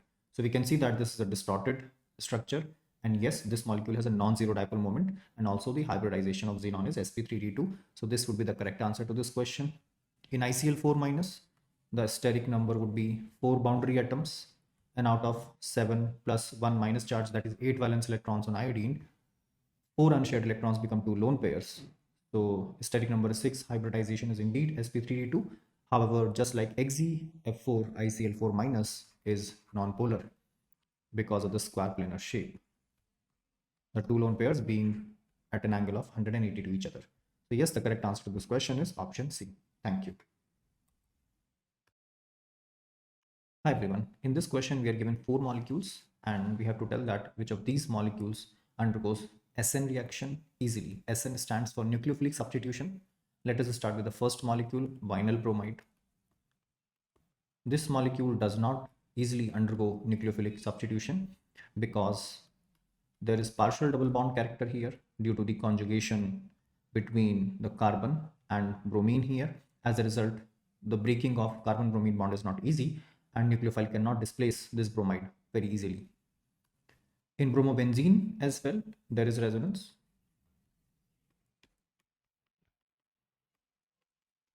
The lone pair of electron on bromine is involved in conjugation with the benzene ring.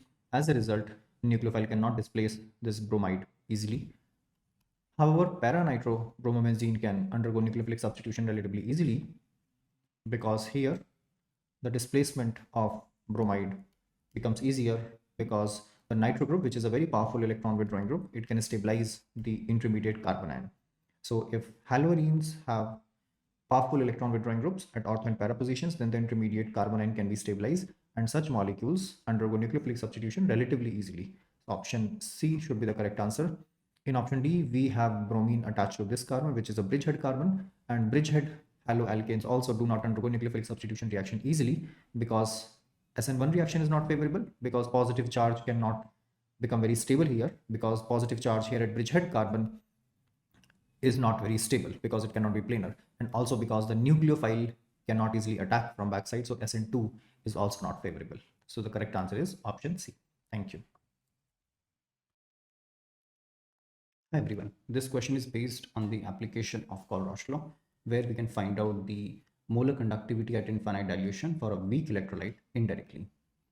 In this question, it is given that the lambda infinity m values for barium chloride, sulfuric acid, and hydrochloric acid are 280, 860, and 426 Siemens centimeter square mole inverse respectively. So we have to find out the molar conductivity at infinite dilution for barium sulfate. So basically, we have to find out the value for this lambda infinity m of barium sulfate. Now, as per Colroche law of independent migration of ions, this can be written as lambda infinity of barium cation plus lambda infinity m of sulfate anion. That is, this is the sum of the ionic conductivity of barium plus ionic conductivity of sulfate. Now we can take barium chloride here. That will give us the ionic conductivity of barium plus twice the ionic conductivity of chloride. We need sulfate ion, so we can take sulfuric acid. This would give us twice the ionic conductance of H plus ion plus ionic conductivity of sulfate ion. But then in this process, we do not need 2Cl and 2H. So we will subtract twice the ionic conductivity of HCl. The molar conductivity of HCl we can subtract from this. Now, substituting the given values, for barium chloride, it is 280. For sulfuric acid, it is 860. And the limiting molar conductivity for HCl would be 2 multiplied by 426. So we have to subtract twice the value because we need to get rid of 2H and 2Cl. So this, when solved, comes out to be 288 Siemens centimeter square mole inverse. So the limiting molar conductivity for barium sulfate would be 288 and the answer would be 288.00. That would be the correct answer to this question. Thank you. Hi everyone. In this question, we are given a metal ion that has magnetic moment of 4.90 bm, the calculated value, and we have to calculate the number of unpaired electrons in the metal ion. This is the spin-only magnetic moment that we are talking about. It is denoted by mu, and this formula for this to determine is under root n into n plus 2 bm, where n is the number of unpaired electrons and bm is a unit which is Bohr magneton. Now the magnetic moment calculated value is 4.9. So 4.9 is under root n into n plus 2. Now we can see that it is for n is equal to 4, that the value of mu would be under root 4 into 4 plus 2, that is 6. So this would be under root 24, and that makes sense. It will come out to be approximately 4.9. So there are 4 unpaired electrons in the metal ion. So the correct answer would be 4.00. Thank you. Hi everyone. In this question, we are given 3 species, O2, O2 minus and O2 minus. And it is said that let A be the total number of electrons occupying pi star orbitals and B be the sum of the bond orders of these species. Then the value of A plus 2B is what we have to determine. Let us start with O2. The filling of electrons in the molecular orbitals in dioxygen occurs like this: sigma 1s2, sigma star 1s2, sigma 2s2, sigma star 2s2, then sigma 2pz2. Then after that we have pi 2px and pi 2py. These two are degenerate orbitals. They are also filled. And after that we have pi star 2px and pi star 2py. But because oxygen has 16 electrons, O2 that is, and we have given 2, 4, 6, 8, 10, 12, 14 electrons already. So as per Hund's rule, the remaining 2 electrons will occupy pi star 2px and pi star 2py orbital each. So this is O2. For O2, we can see that the number of electrons occupying pi star orbitals is 2. And also, the bond order is also 2, because bond order is half of the difference between bonding and anti-bonding electrons. So 2, 4, 6, 8, 10. And how many anti-bonding electrons are there? 2, 4, and 5, 6. So 10 minus 6 is 4, divided by 2 is 2. Let us talk about O2 minus. In O2 minus, we have one more electron, and that would go in pi star 2px. So the remaining electronic configuration would be same, except that instead of pi star 2px 1, it would be 2. Now for this, the total number of electrons occupying pi star orbitals would be 3. And the bond order, because now we have added one more electron in pi star, so the bond order will decrease by half. So the bond order will be 1.5. And lastly, for O2 minus, there's one more electron that would be present in pi star 2py. For this species, the number of electrons occupying pi star orbitals, as we can see clearly, is 4. And the bond order, because there is one more electron in anti-bonding orbital, so the bond order will decrease from 1.5 to 1. So A be the total number of electrons occupying pi star orbitals, so that would be 2 plus 3 plus 4. So this would be 9. And the value of B would be 2 plus 1.5 plus 1. This is 4.5. So 2B would be 9, and hence A plus 2B would be 18. So the correct answer to this question would be 18.00. Thank you. Hi everyone. This question is based on the de Broglie equation. It is given in the question that the wavelength of electron accelerated from rest through a potential difference of 40 kilovolt is x into 10 to the minus 12 meter, and we have to determine the value of x here. The answer should be rounded off to the nearest integer, and some data is given here. As to the de Broglie equation, lambda, which is the wavelength of a particle, is given by this formula, h, which is Planck's constant, divided by under root 2m qv, where m is the mass of the particle, q is its charge, and v is the potential through which it is accelerated. If we substitute the given values, Planck's constant is 6.63 into 10 raised to the power minus 34 in SI units here. Under root, the mass of electron is given to be 9.1 into 10 to the minus 31 kg. The charge on electron is 1.6 into 10 to the minus 19 coulomb, and multiplied by the potential through which electron is accelerated is 40,000 volt.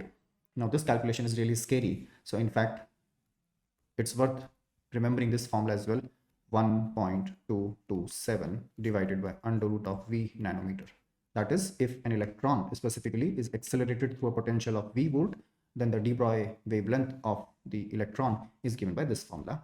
This can also be written as 12.27 by under root V, and this would be angstrom, 10 to the minus 10 meter. Now the potential is 40 kilovolt. So this becomes much more convenient. Now this would be under root 40,000, which would be obviously 200, right? And this can be written as 6.135 into 10 raised to the power minus 12 meter. Yes, the wavelength of electron is x into 10 to the minus 12 meter, and x is 6.135. To the nearest integer, it would be just 6. So the correct answer would be 6.00. Thank you. Hi everyone. In this question, it is given that a sample of impure magnesium is reacted with dilute sulfuric acid to give the respective salt and hydrogen gas. If 1 gram of impure sample gave 298.6 cc of hydrogen gas STP, the percentage purity of the sample. So let's start by writing the equation. Mg plus H2SO4 gives MgSO4 plus H2. Because the amount of hydrogen produced in the reaction is 298.6, and at STP, the molar volume of a gas, assuming it to be ideal, is 22,400 nml. So the number of moles of hydrogen gas produced in the reaction is the given volume, 298.6, divided by 22400. So this is the number of moles of hydrogen gas. But as per the equation, the number of moles of hydrogen gas produced is same as the number of moles of magnesium reacted. So number of moles of magnesium reacted would also be this one, 298.6 divided by 22400, and hence the mass of magnesium reacted in this equation would be the number of moles multiplied by the molar mass of magnesium, which we can take 24 here. So this comes out to be approximately 0.32 gram. Now coming to the question, the percentage purity of the sample would be the actual amount, which has turned out to be 0.32 gram, divided by the mass of the sample, which is 1 gram, multiplied by 100 for percentage. So this comes out to be 32. So the correct answer to this question would be 32.00. Thank you.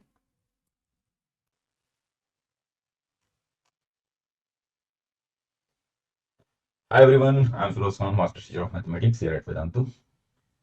So in this video, we are going to discuss the mathematics paper, which was conducted very recently.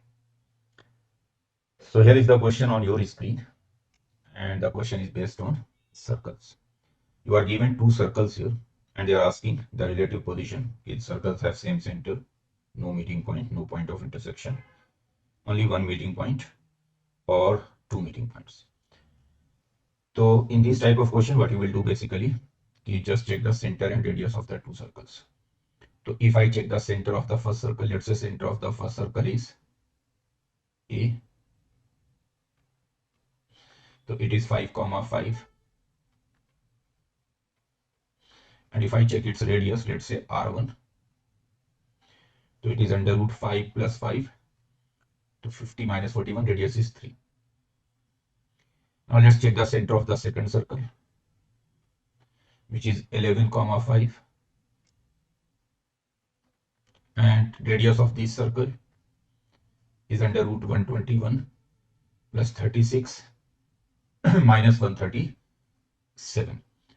So 121 plus 36 minus 130, it is also 3 actually. You can check. The radius will be what? Under root 121 plus 25 in fact minus 137. Under root g square plus f square minus c. So 121 plus 125 is 146 minus 137 root 9 just 3. Now if I check the distance between the centers AB, the distance between the centers is what? 11 minus 5 square. In fact, it is 36 plus 0. So it is 6. And since distance between the centers is equal to sum of radius, means the two circles are touching each other externally. They are just touching each other externally. And since they are touching each other externally, so therefore there will be only one common point. So they are asking the common point. So there will be only one meeting point. Option C is the correct option here.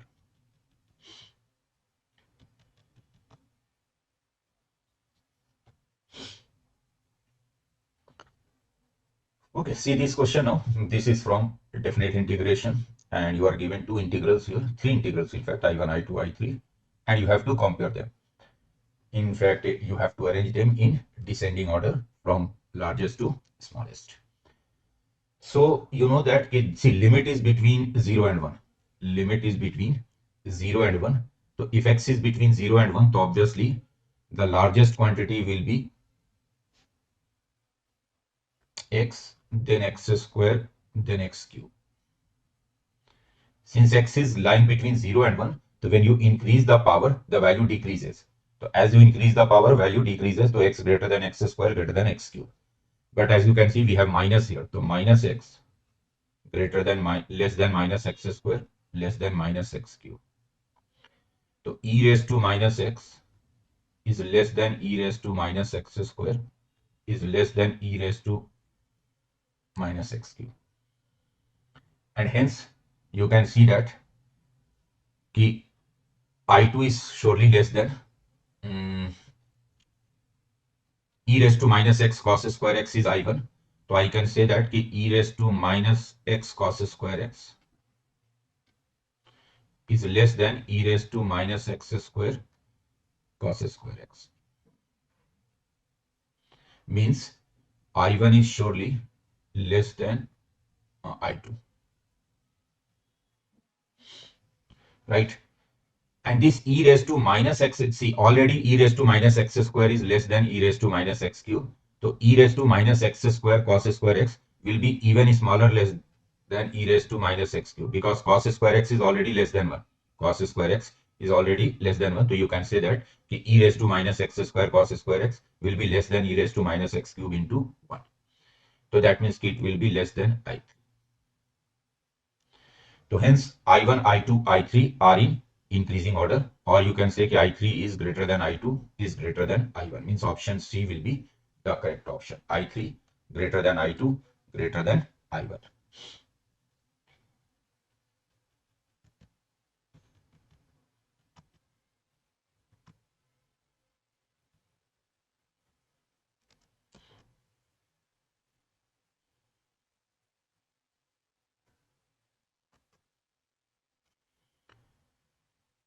Okay, let's see this question now. So you are given a cubic equation. Alpha, beta, gamma are the roots of this cubic equation. Real roots. And A and B not 0. Then system of equations in U, V, W. Alpha U plus beta V plus gamma W. Then beta U plus gamma V plus alpha W. Then gamma U plus alpha V plus beta W. This system has non-trivial solution. So you can see that this is homogeneous system. Homogeneous system means the constant term on the right side is 0 in each equation. And any homogeneous system will give you non-trivial solution only when the determinant formed by the coefficient should be 0. So from the first equation, coefficients are alpha, beta, gamma. From the second equation, it is beta, gamma, alpha. From the third equation, it is gamma, alpha, beta. And this must be 0. Why it must be 0? Because the system has non-trivial solutions.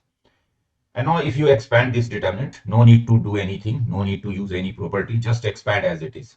So when you expand this one, you will get alpha cube plus beta cube plus gamma cube is equal to 3 alpha beta gamma. Just expand, you will get this. Alpha cube plus beta cube plus gamma cube is equal to 3 alpha beta gamma. And if alpha cube plus beta cube plus gamma cube is 3 alpha beta gamma, so then two cases arises, either alpha plus beta plus gamma 0 or alpha is equal to beta is equal to gamma. This is standard property. If a cube plus b cube plus c cube is 3abc and abc are real numbers, so then either a is equal to b is equal to c or a plus b plus c 0. Now alpha plus beta plus gamma is sum of roots of this equation. So that will be minus a is equal to 0.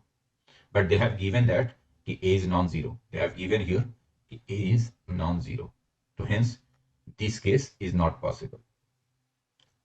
This case is not possible. So now I'm left with alpha is equal to beta is equal to gamma only. Now if I take the sum of roots alpha plus beta plus gamma, so that will be minus a, and product of roots alpha beta gamma. In fact, let's take sum of roots taken in pair alpha beta, beta gamma, gamma alpha. So that will be b from this cubic. Sum of roots minus a and sum taken in pairs will be b. And as alpha beta gamma all three are equal, so I got 3 alpha is equal to minus a, and here I got 3 alpha square is equal to b. Now what they are asking? They are asking a square by b. They are asking a square by b. So a square is what from here? A square will be 9 alpha square. And b is what? 3 alpha square. You can see b is here 3 alpha square. So hence it is 3. Means option C is the correct option here, right?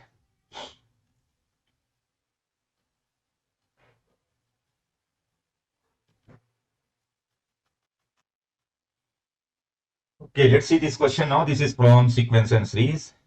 Alpha beta are natural numbers. 100 raised to alpha minus 199 beta. This is given to this series. Then you have to get the slope of the line passing through alpha beta and 0 0. Slope of the line passing through alpha beta and 0 0 origin will be simply beta by alpha. So you have to get beta by alpha actually. And for that I need the sum of this series.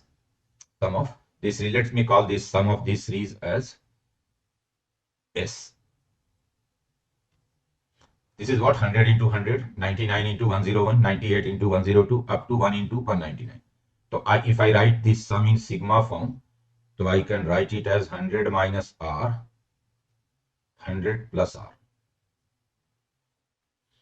And R is from 0 to 99. See, if you put R is equal to 0, you will get the first term 100, 100. Put R is equal to 1, you will get the second term 99, 101. Put R is equal to 2, so 98 into 102, and finally 99, so you will get 1 into 199. And this is what? This is sigma R varying from 0 to 99, 100 square minus R square. So now you can write it as 2 summation sigma 100 square minus sigma R square. R varying from 0 to 100. And here, sorry, not 0 to 100, it is 0 to 99, right? So R varying from 0 to 99, here also R varying from 0 to 99. Now this is constant summation, the first one. Constant summation means constant multiplied by number of terms. So this summation will be 100 square and number of term in this summation is 100. So this is 100 square into 100. And simple, the second one is very simple, straightforward formula, sigma R square. Sigma R square when R varies from 1 to n is n plus 1 to n plus 1 by 6. Here R is starting from 0. But for R is equal to 0, R square is also 0. So you start R from 0 to 99 or R from 1 to 99, both are same thing. So you can write it as sigma R square, R varying from 1 to 99. So use the formula sigma R square n plus 1 to n plus 1 by 6, n is 99 here. So you will get n 99, n plus 1, 100, 2n plus 1, which is 199 by 6. So this is 100 cube minus, can I cancel here? So this sum will be what? This in fact 3 into 2, 3 into 33, and then 2 into 50. So this is 33 into 50 into 199. And they have given this summation as 100 raised to alpha minus 199 beta. So you can see that alpha is actually 3 and beta is actually 33 into 50. Now I have to get the slope of the line joining alpha beta to the origin. And if you join alpha beta to the origin, the slope will be beta minus 0 over alpha minus 0, which is beta by alpha. So beta by alpha is what? Just divide beta with alpha, so you will get 11 into 50. And hence it is 550. Means option C again. So C option will be the correct option here, right?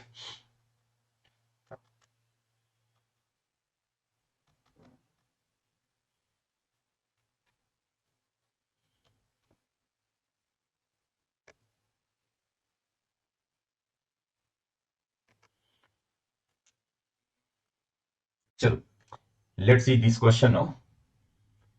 So this is from probability. A coin is tossed n number of times, fixed number of times. I don't know how many times. So let's say it is tossed n times. And the probability of getting 7 head is same as probability of getting 9 heads. So then what will be the probability of getting 2 heads? So let's say coin is tossed. Let's say the coin is tossed n times. So probability of getting 7 heads will be 9c7, 9c7, oh sorry, nc7. I'm tossing n times, not 9 times. The probability of getting 7 heads will be nc7 over 2 raised to n. And probability of getting 9 heads will be nc9 over 2 raised to 9. When you are tossing a coin, let's say n times, the probability of getting r heads will be ncr over 2 raised to n. 2 raised to n is cancelled from both sides. Why I am writing 9? It is n. So 2 raised to n is cancelled. So you got nc7 is equal to nc9. nc9 can also be written as ncn minus 9. So hence 7 is equal to n minus 9. So n is basically 60. Now they are asking the probability of getting 2 heads. Probability of 2 heads.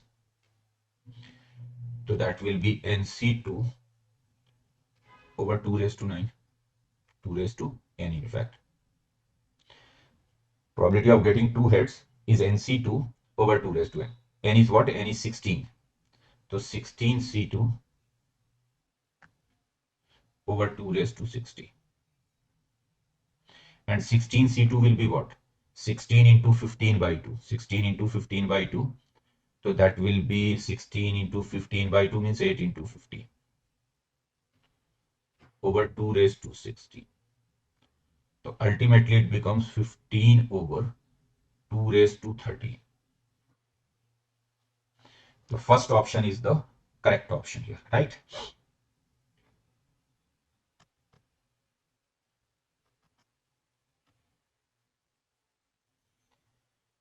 Let's see this question. You have to find the value of this expression. So you can see that we have 3 plus 1 by 4 plus 1 by 3 plus 1 by 4 plus 1 by 3 and so on up to infinity. So let's substitute this one as x. Suppose this complete expression is equal to x. I'm taking the complete expression is equal to x. So now you can see that if I start from here, this quantity which is enclosed here, if I start from here, so again I'm getting the same thing. 3 plus 1 by 4 plus 1 by 3. So this quantity which is enclosed here, this is also x. Same quantity, it is 3 plus 1 by 4 plus 1 by 3 plus. So this enclosed quantity here, this quantity can also be written as x. So I got what? I got x is equal to 3 plus 1 over 4 plus 1 over x. So this can be written like this. X is equal to 3 plus 1 over 4 plus 1 and then enclosed quantity is again x.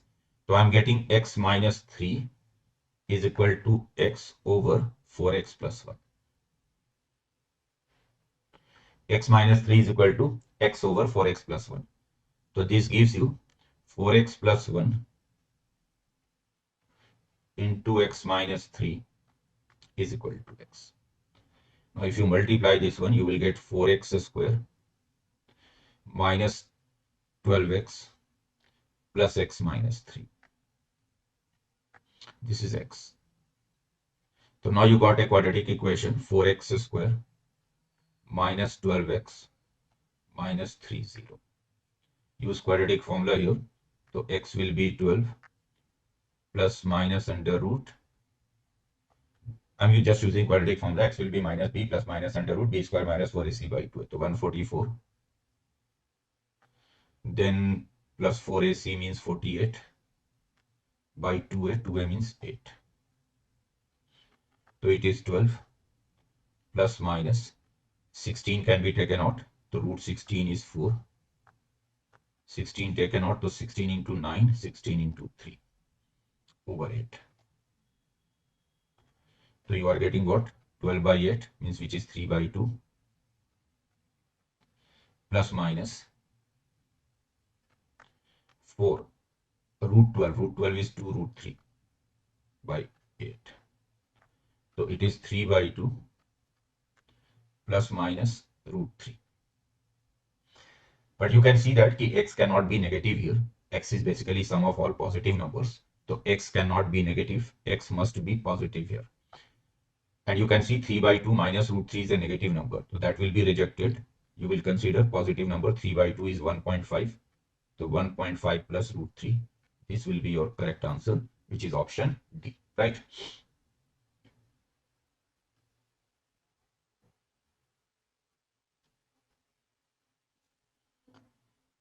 See this question. This is from vectors.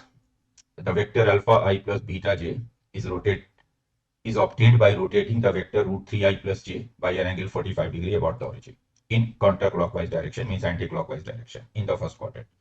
Then the area of the triangle having vertices alpha, beta, 0, beta and 0, 0. So basically what you are doing here.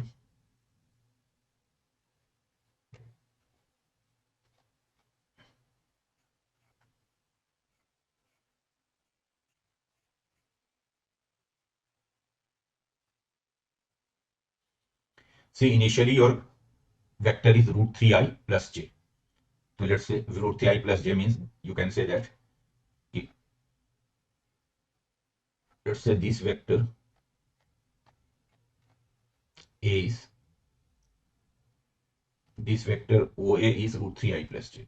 So you can say that the position vector of the point A is root 3 comma 1. And obviously if you find this angle will be what? Slope of OA is 1 by root 3. You can see slope of OA is 1 by root 3. So this angle will be pi by 6, 30 degree. Now you are rotating OA about origin through an angle 45 degree. So let's say it is rotated through an angle of 45 degree. This angle is 45 degree. You are rotating OA. So let's say after rotation, OA becomes OB. And OB vector is what? OB vector is alpha I plus beta j. So you can say the position vector of B is alpha beta. Now obviously when you are rotating, the length will be same. So you can check that the OA length is 2. OA length is 2. So therefore OB length is also 2. OB length is also 2. So now you can see that the angle BOX is 75 degree. That means कि OB is inclined at an angle of 75 degree with the x-axis and the distance of B from origin is 2. So using parametric form of line, I can say that कि B point will be what? See, if you are taking a point at a distance of r unit from the origin at an angle theta with the x-axis, the point can be taken as 0 plus r cos theta, 0 plus r sin theta. So I can take the B point means alpha beta as 0 plus 2 cos 75 degree. So alpha is 2 cos 75 degree and beta is 2 sin 75 degree. So this is B point. 0 plus 2 cos theta, 0 plus 2 sin theta, theta is 75. Now I have to find the area of the triangle formed by origin 0, 0. This is origin 0, 0. Then alpha beta and 0 beta. 0 beta will be this point. This point is 0 beta. So you have to get the area of this triangle actually. This triangle. Triangle formed by 0, 0, 0 beta and alpha beta. And obviously it is a right angle triangle. So area of this triangle will be what? Half base into altitude. So that means will be half beta into alpha. The area of this triangle is basically half alpha beta. Half alpha beta.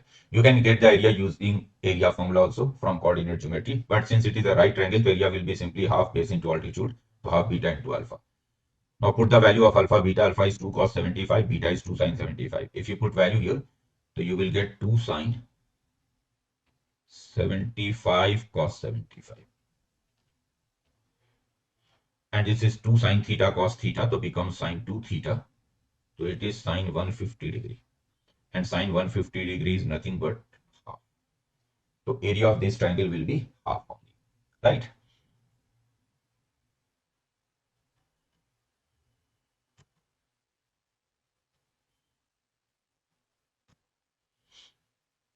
See this question.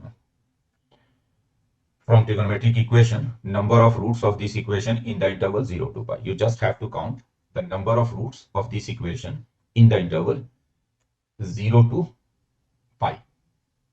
To see this equation can be written as 81 raised to sine square x plus 81 raised to cos square x can be written as 1 minus sine square x. 30. Now let's substitute 81 raised to sine square x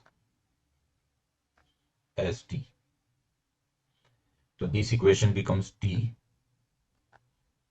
plus 81 by t is equal to 30. Now I can write it as t square minus 30t plus 81. And it can be factorized as t minus 3, t minus 27. So there are two values of t. T can be 3 or 27. Now t is what? T is 81 raised to sine square x.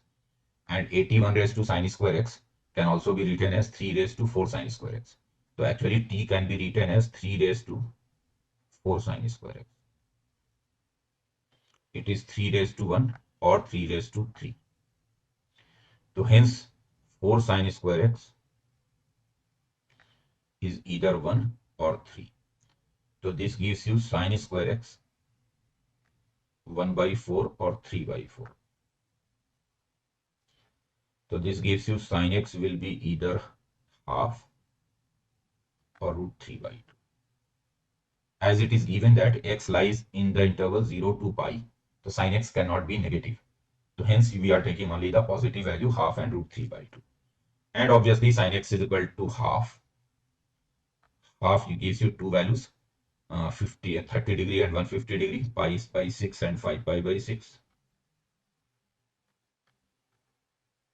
And root 3 by 2 gives you two values, 60 degree and 120 degree, means pi by 3 and 2 pi by 3. So you are getting total 4 solutions here. The number of solutions of this equation is 4.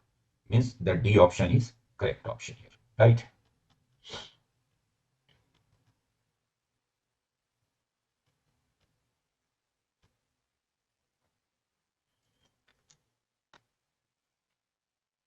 See this question.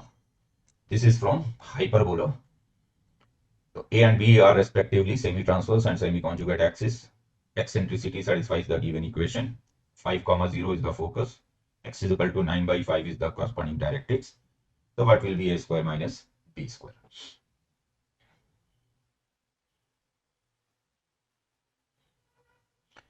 So see,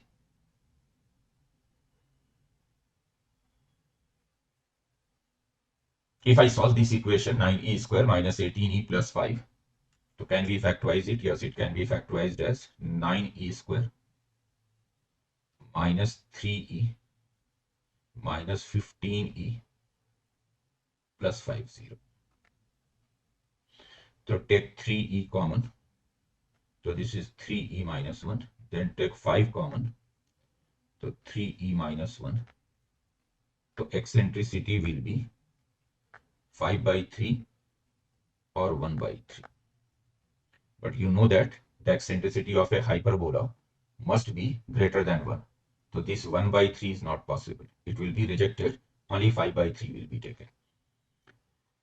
Now, one focus is 5, 0. One directrix is x is equal to 9 by 5. The focus is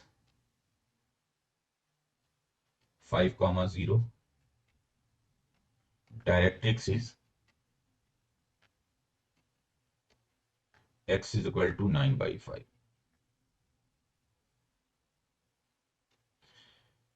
So you know that the focus will be AE, 0 and directrix will be x is equal to A by E.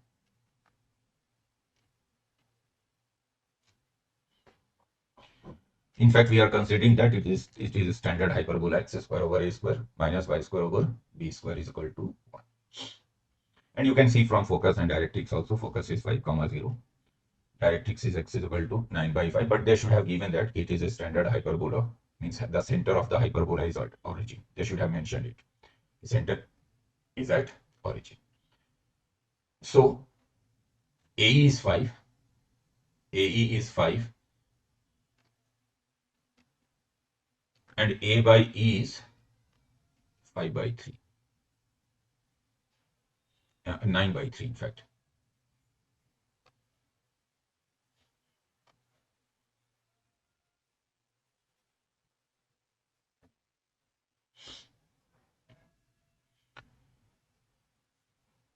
In fact, even if they have not mentioned his center is origin, so what I can do here, the distance between focus and directrix, let's say even if it is not mentioned that the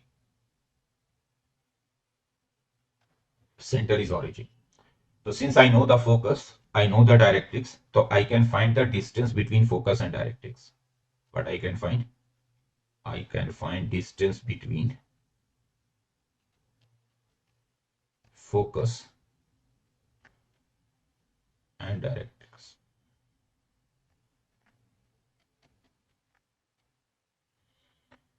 So just find the length of the perpendicular from the focus to the directrix. So this comes out to be 5 minus 9 by 5. This is the distance between focus and directrix. And in any hyperbola, the distance between the focus and the corresponding directrix will be AE minus A by E. This is true for any hyperbola actually. If A is the semi-transverse axis, is the eccentricity, the distance between focus and directrix will be AE minus A by E, and it comes out to be what? 25 minus 9, 16 by 5. Now I can take A common. E is what? 5 by 3. 1 by E will be 3 by 5. 16 by 5. So this comes out to be A into 25 minus 9, 16 by 15 is 16 by 5. So hence A is 3 here. Now you can find B. You know that the B square will be A square E square minus 1. A square is 9. E square is 25 by 9 minus 1. So it comes out to be 16. Now what they are asking? They are asking B square, A square minus B square. This is what they are asking. A square minus B square. A square is 9. B square is 16. So minus 7 should be the correct answer here. Means option A should be correct option, right?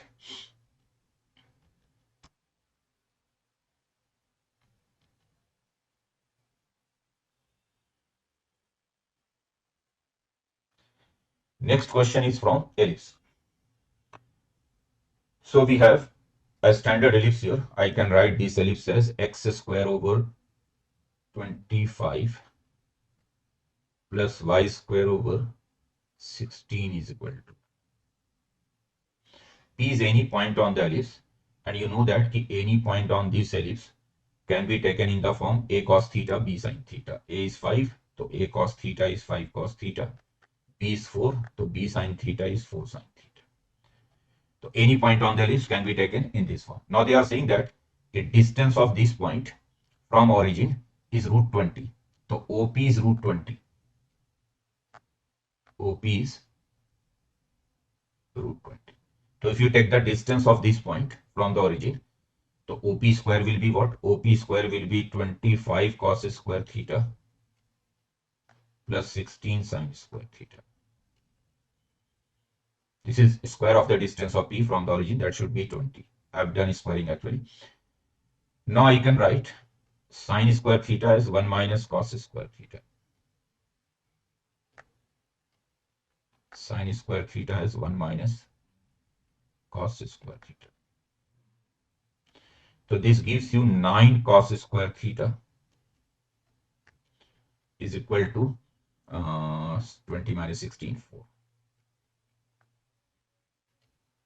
So cos theta will be plus minus 2 by 3.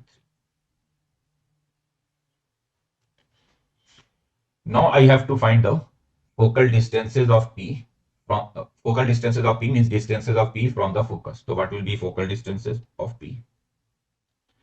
Focal distances. See, if x comma y is any point on this ellipse, standard ellipse, then the focal distances will be a plus ex and a minus ex. Focal distances will be a plus ex and a minus. This is standard formula. If x comma y is any point on an ellipse, so then its focal distances are a plus ex and a minus ex. And x is what? X is the x coordinate of the point P. A is what? A is 5 plus minus e. I don't know the eccentricity. So let's find the eccentricity first. Eccentricity will be what? Under root a square, which is 25, b square, which is 16, over a is 5. So it is 3 by 5. So it is a plus minus e is 3 by 5. And x means x coordinate of the point P, which is 5 cos theta. X means x coordinate of the point P, which is 5 cos theta. So ultimately it comes out to be 5 plus minus 3. Cos theta is plus minus 2 by 3. So we have already written plus minus, so 2 by 3. Plus minus is already written. So it is 5 plus minus 2. So hence focal distances are 7 and 3. Means option A is the correct option here. Right?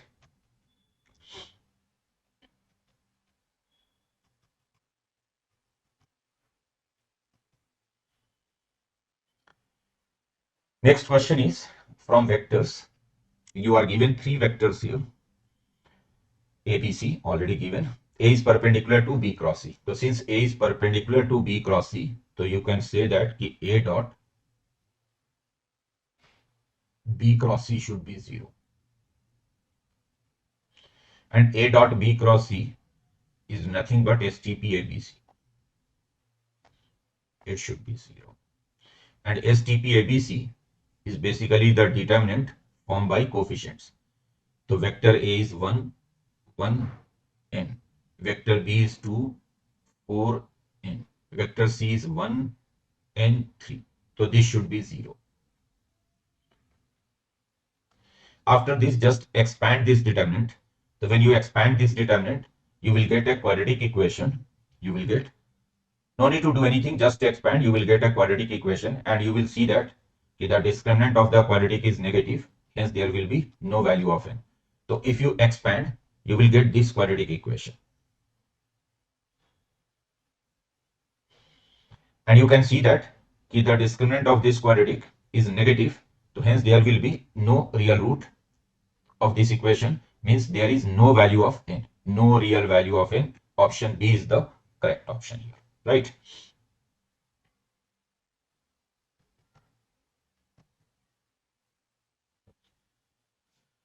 See, this question it is from functions, domain and range problem. So a function given y is equal to sine inverse integral part of log x with the base 2, log x by 2 with the base a. And then some options are given. Domain does not depend upon a, range does not depend upon a. Domain and range both depends on a. So see, since it is sine inverse, so this quantity integral part of log x, integral part of log x by 2 with the base a, it must lie between -1 and 1. Sine inverse is defined between -1 and 1. So hence log x by 2 with the base a is minimum -1 and maximum approaching to 2. Now obviously if I solve this inequality, so this inequality is depending upon a. Obviously it will depend upon a. So that means domain depends on a. Domain depends on a for sure, because this inequality if you solve, it will depend upon a. Now let's get the range of the function. So see, since it is integral part, so this integral part of log x by 2 with the base a can take only integral values. So it will take values -1, 0, 1 only. Since it is lying between -1 and 1 and it must be an integer, so it will take only 3 values, -1, 0, 1. So you can see that the range will be sine inverse. If I find y, so y will be sine inverse -1 minus pi by 2, sine inverse 0 will be 0, sine inverse 1 will be pi by 2. So see, y can take only 3 values, minus pi by 2, 0 and pi by 2, which is not depending upon a. So range is not depending upon a, means option B is the correct option here. Range does not depend upon a. Option B.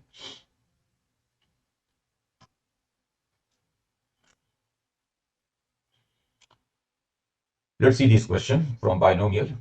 They are asking the number of irrational terms in this expansion. N is the number of irrational terms. So then n minus 1 is divisible by which of these quantities?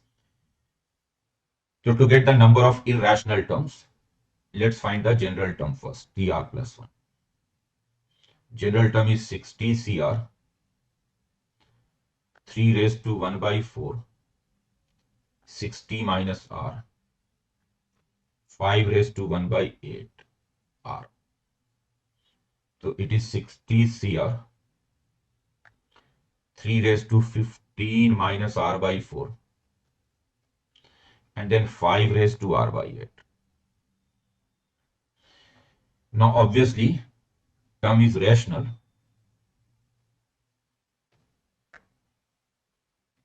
Term is rational if R is a multiple of 8. So means if I take R as multiple of 8, means 0, 8, 16 up to 56. Obviously R cannot go beyond 60 and we are taking multiple of 8. The last one will be 56. So if I take R is equal to 0, 8, 16 up to 56, so then term will be rational. The number of rational terms is 8 here. Number of rational terms is 8. Now n is the number of irrational terms. How many terms will be irrational? So obviously when you expand this binomial, total number of terms will be 61, one more than the power. And out of 61, 8 terms are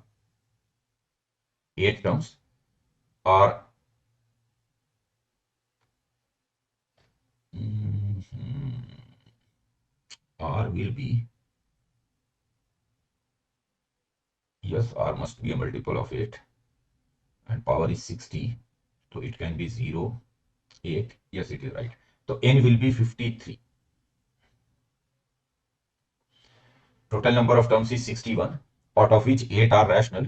So 61 minus 8, 53 terms are irrational. Now they are asking n minus 1 is divisible by what? So n minus 1 is 52. And obviously 52 is divisible by 26.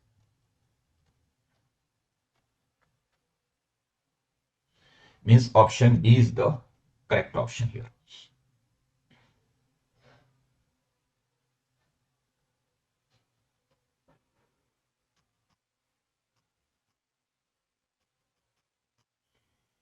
See this question, this is from area. Area bounded between the parabola, straight line y is equal to x, and latest rectum of the parabola.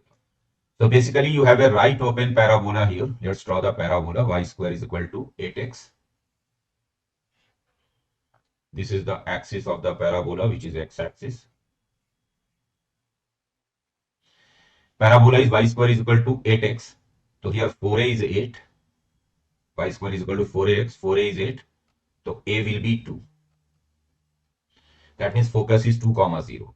So latest rectum if I draw, latest rectum is the chord passing through the focus and perpendicular to the axis. Focus is 2 comma 0. So this chord LL dash is the latest rectum here. Actually, basically this vertical line LL dash is x is equal to 2. Now I have to draw one more, and end of the latest rectum L will be actually a comma 2a, means it will be 2 comma 4, this L. Now let's draw one more line which is y is equal to x. So if I draw y is equal to x line, this line is y is equal to x. This point will be 2 comma 2. Now they are saying that find the smaller area bounded by the parabola, straight line y is equal to x, and latest rectum, means you have to get this area actually, this area. So this area is what?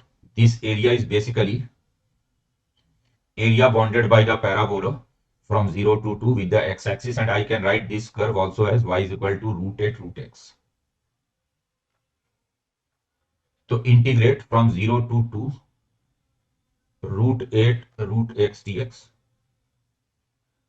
0 to 2 root 8. So this will give you the complete area between the upper part of the parabola and x-axis. From this area, I have to subtract the area of this right triangle. Let me call this point as A, this point as B.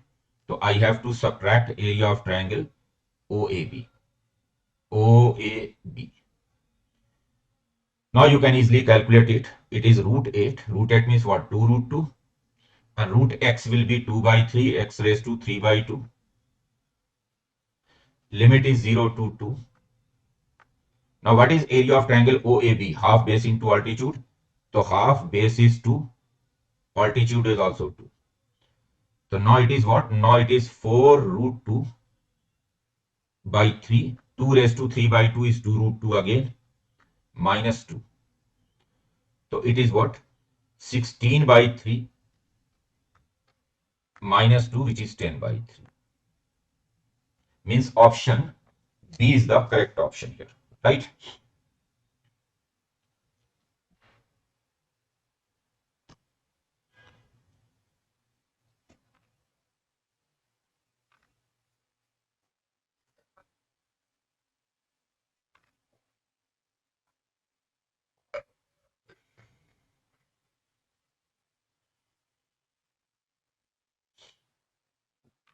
Next question is from limits.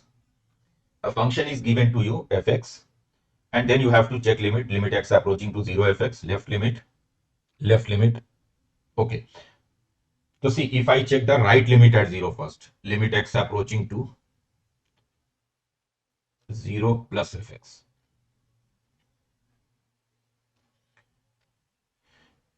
In fact, I required only left limit in most of the option B and option C. So let's check the left limit first. That will give you the answer quickly. So let's check the left limit first. Limit x approaching to 0 minus fx. So this is limit x approaching to 0 minus. And on the left side of 0, your function is what? Fractional part of x. Fractional part of x. Cot fractional part of x. And see, when x approaches to 0 from left, you can recall the graph of fractional part of x. Graph of fractional part of x will be something like this. It is 0. It is 1 minus 1. 0, 1. So you can see that when x approaches to 0 from left, fractional part will be approaching to 1. This quantity will be approaching to 1. So when x approaches to 0 from left, fractional part approaches to 1. So this is basically under root cot 1.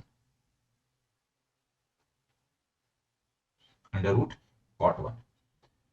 Now, if I check, obviously this option is wrong. If I check C option, so cot inverse under root cot 1 whole square, because limit x approaching to 0 minus fx is under root cot 1, so it becomes cot inverse cot 1, which is 1. So option C is the correct option here. And since it is a single choice correct option, so no need to check other options. C is correct. So obviously A and B are wrong here. Actually, what happens if you check the right hand limit at 0? So right hand limit at 0 will be 1. Right hand limit at 0 will be 1. So hence limit at 0 does not exist, because right hand limit is 1, left hand limit is under root cot 1. So limit at 0 does not exist.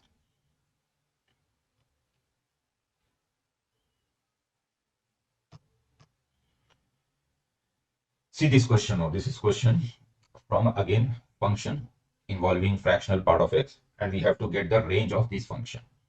Function is 1 over 3 raised to fractional part of x minus 9 fractional part of x plus 1. So I have to get the range of this function. So let's substitute this fractional part of x. Let's substitute 3 raised to fractional part of x as t. That will be easier actually. So let's substitute 3 raised to fractional part of x as t. And since fractional part lies between 0 and 1, so this quantity will lie between 1 and 3. When fractional part of x is 0, it is 1. When fractional part of x approaches to 1, it is 3. So now this function fx becomes what? 1 by t minus t square plus 1. So let's call this function as gt now. Gt is what? 1 over t minus t square plus 1. Or let me call it y. The range of the function is, let's say, y. So y is 1 over t minus t square plus 1. So now I have to get the possible values of y, range of the function. So for that, I need the range of this function first, t minus t square plus 1. So let me call this function as gt. Gt is, let's say, minus t square plus t plus 1, where t belongs to 1, 2, 3. If I check the derivative here, so derivative is minus 2t plus 1, 0, t is half. If I check the value of g at 1, so g1 is minus 1 plus 1 plus 1, so 1. If I check g3, so minus 9 plus 3 plus 1, which is minus 5. And if I check g half, so it is minus 1 by 4 plus half plus 1. So 5 by 4. So that means you can say that your function gt, out of these values, obviously minimum value is minus 5. So gt is minimum minus 5, but at 3 we have open. So open gt lies between minus 5 and 5 by 4. Gt lies between minus 5 and 5 by 4. So hence 1 by gt, which is y. Hence 1 by gt, which is y, is either less than minus 1 by 5 or 1 by gt is greater than or equal to 4 by 5. So hence range of the function will be what? Range of the function, which is y, is minus infinity to minus 1 by 5 union 4 by 5 to infinity. So none of the option matches here. D should be the correct answer.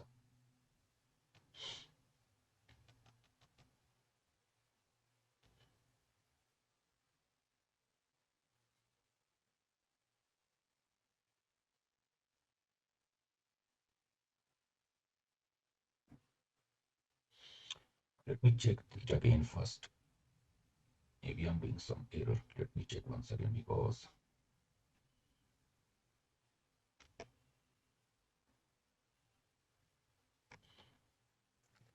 G3 is what? Minus 9 plus 3 plus 1. It is correct. G1 is also correct. G half minus 2t plus 1.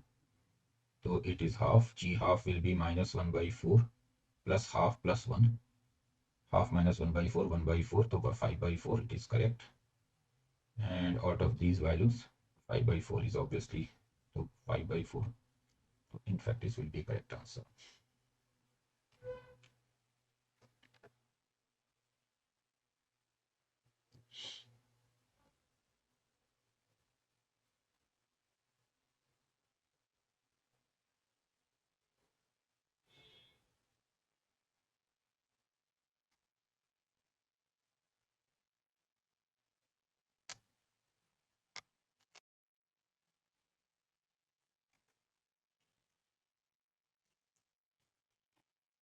Let's see this question now.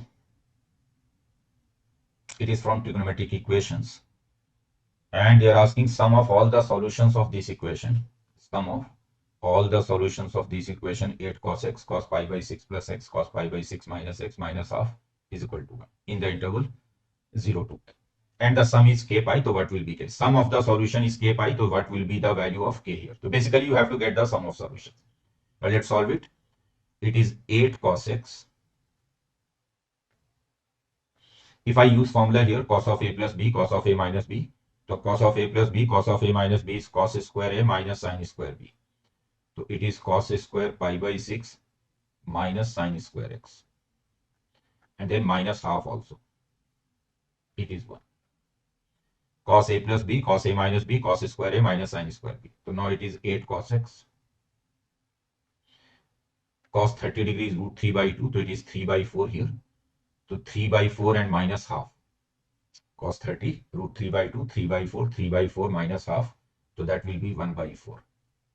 And then sin square x can be written as 1 minus cos square x. It is 1. So now it becomes 8 cos x cos square x minus 3 by 4. 1. So now it is what? 2 cos x 4 cos square x minus 3. So finally it becomes 4 cos cube x minus 3 cos x is equal to half. 4 cos cube x minus 3 cos x half. And 4 cos cube x minus 3 cos x is basically cos 3x half. X belongs to 0 to pi. So obviously 3x belongs to 0 to 3 pi.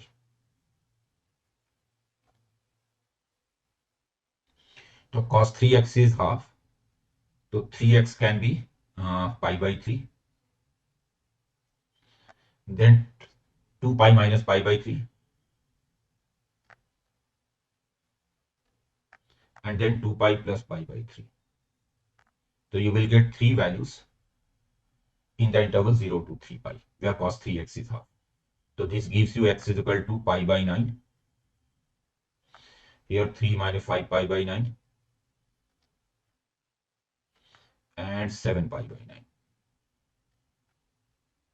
So if I add these three, the sum is given as k pi. So if I add these three, 7 and 5, 12 and 1, so 13 pi by 9 it is. If I add these three. So hence k must be 13 pi. So 13 by 9 is the correct option here.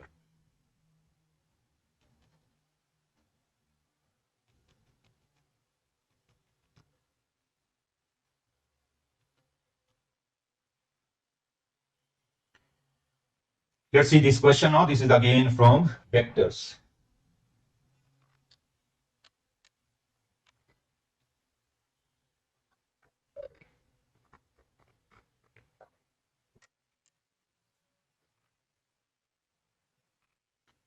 Two vectors given a and b. See another vector a dot c is mod c.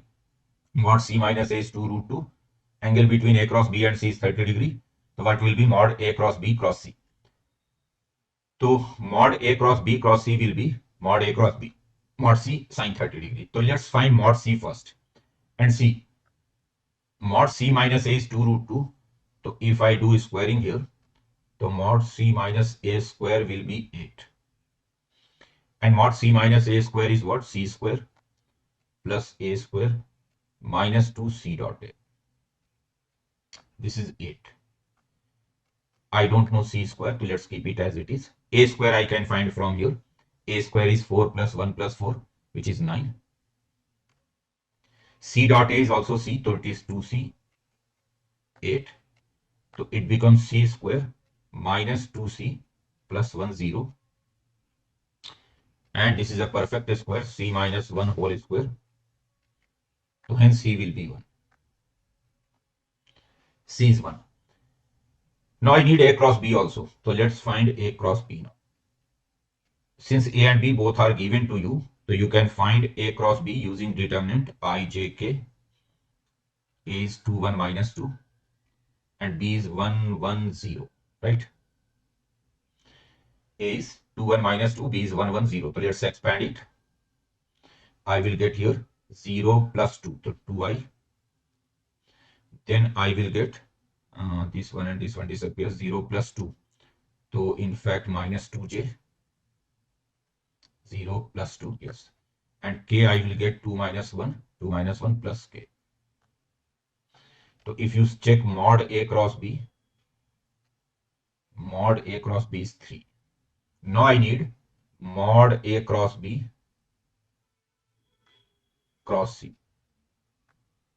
So this will be what? Mod A cross B mod C cos theta, where theta is the angle between A cross B and C, and angle between A cross B and C is 30 degree. Mod A cross B is 3, mod C is 1, cos 30 is root 3 by 2.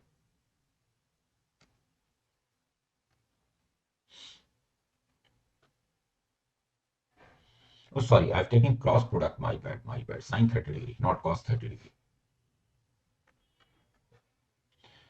Actually, it is cross product. The mod A cross B cross C will be mod A cross B mod C sin 30 degree.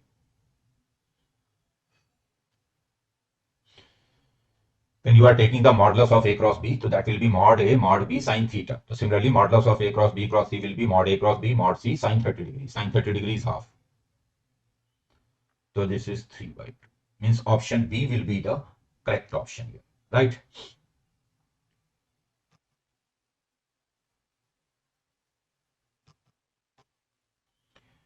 Let's see this question again from hyperbola. And this given line touches the hyperbola. So you have to get the point of contact. So let's say this given line touches the hyperbola at the point x1, y1. Suppose the given line touches the hyperbola at the point x1, y1. So if I write the equation of tangent at this point using the formula t is equal to 0, so tangent will be what? X square x1, y square y1. So this is the equation of tangent. X1 minus 2y y1 is equal to 4. This is the equation of the tangent at the point x1, y1. While in the question it is given that equation of tangent is 2 root 2x plus root 6y is equal to 2. So obviously these two equations must be same, means their coefficients must be proportional. So you can write x1 by 2 minus 2y1 by root 6 and 4 by 2. 4 by 2 is 2. So basically you are getting x1 is equal to 4 and y1 is equal to minus root 6. Means option D is the correct option here. Point of contact is 4 comma minus root 6, right?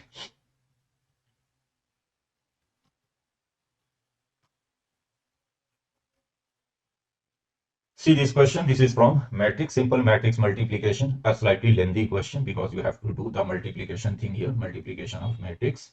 Two matrices are given, A and D, and A is x times B, x is also given. A1 square plus A2 square is 2 by 3 times B1 square plus B2 square. So what should be the value of K here? So what they have given that AX is equal to, A is equal to x times B. A is equal to x times B. A is what? A is A1, A2. X is what? 1 by root 3. 1, 1 minus 1 K. And B is what? B1, B2.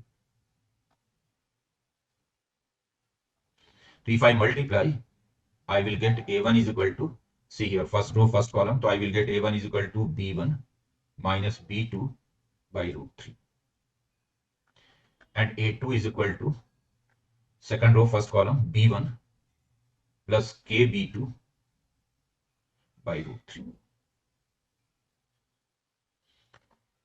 Now let's find A1 square plus A2 square. They have given A1 square plus A2 square is equal to 2 by 3 times B1 square plus B2 square. 2 by 3 times B1 square plus B2 square. So if they have given A1 square plus A2 square is 2 by 3 times B1 square plus B2 square, right? Now let's find A1 square. A1 square is what? B1 minus B2 whole square by 3. A2 square is what? B1 plus K B2 whole square by 3. It is 2 by 3 times B1 square plus B2 square. Now 3 can be cancelled from both sides. If I simplify it, so I'm getting 2B1 square. Then I'm getting 1 plus K square B2 square. Then here minus 2B1 B2 and here plus 2K B1 B2. So 2B1 B2 taken common. 2B1 B2 taken common. So I'm getting K minus 1. And on the right side I have 2B1 square plus 2B2 square. So this 2B1 square is also cancelled. 2B1 square is also cancelled. Now the left hand side and right hand side should be equal. So obviously, see on the left hand side you have 2B1 B2 K minus 1, but on the right side you don't have B1 B2. So obviously this term should disappear. And this term should disappear. That means K must be 1. And you can check that if you put K is equal to 1, the left hand side also becomes 2B2 square. So hence K must be equal to 1 here. Right?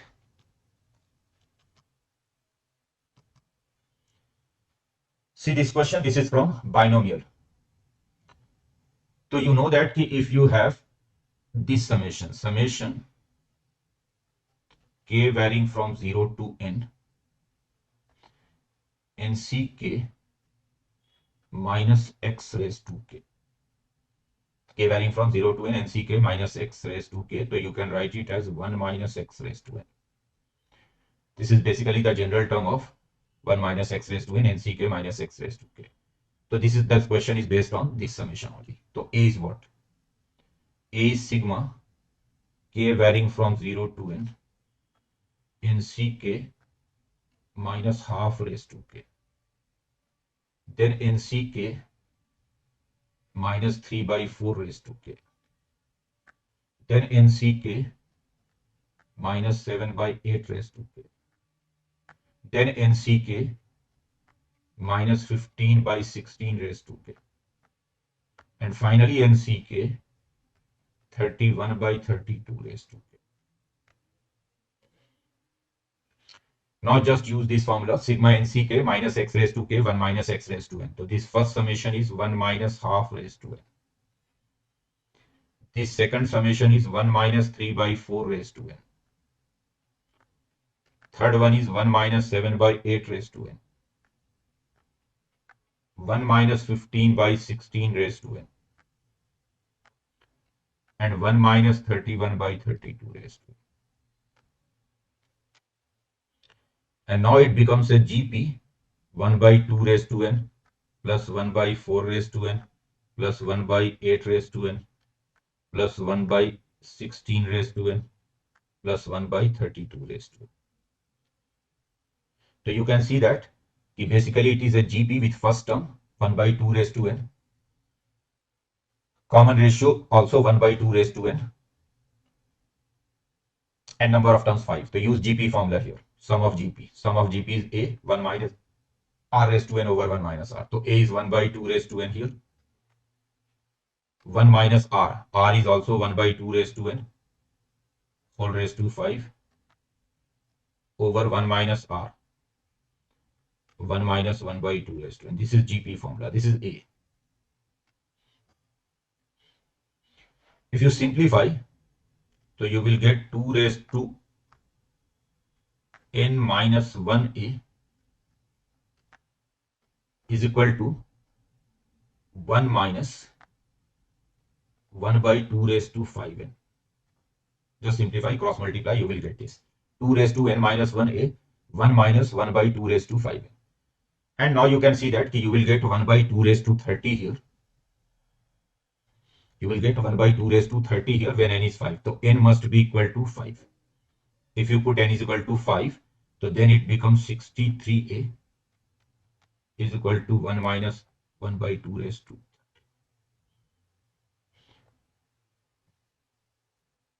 N must be 6, sorry, my bad. N must be 6, not 5. if I put n is equal to 6 here, so 2 raised to 6 minus 1 is 63. 1 minus 2, 5 into 6 will be, yes, n will be 6 here.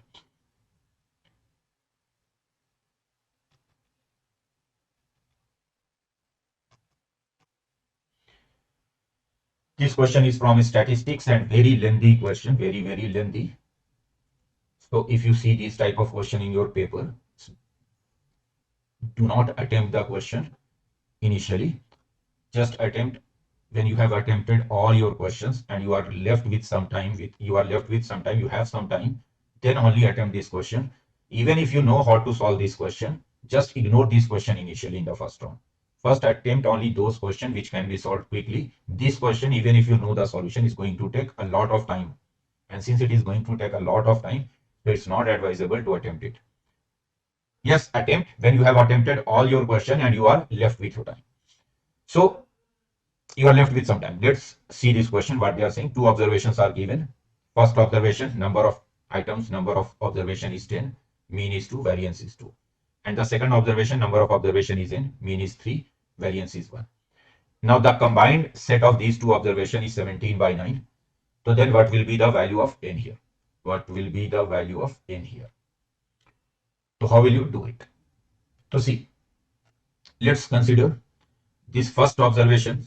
Let's say these observations are called x. And second observations are called, let's say, y.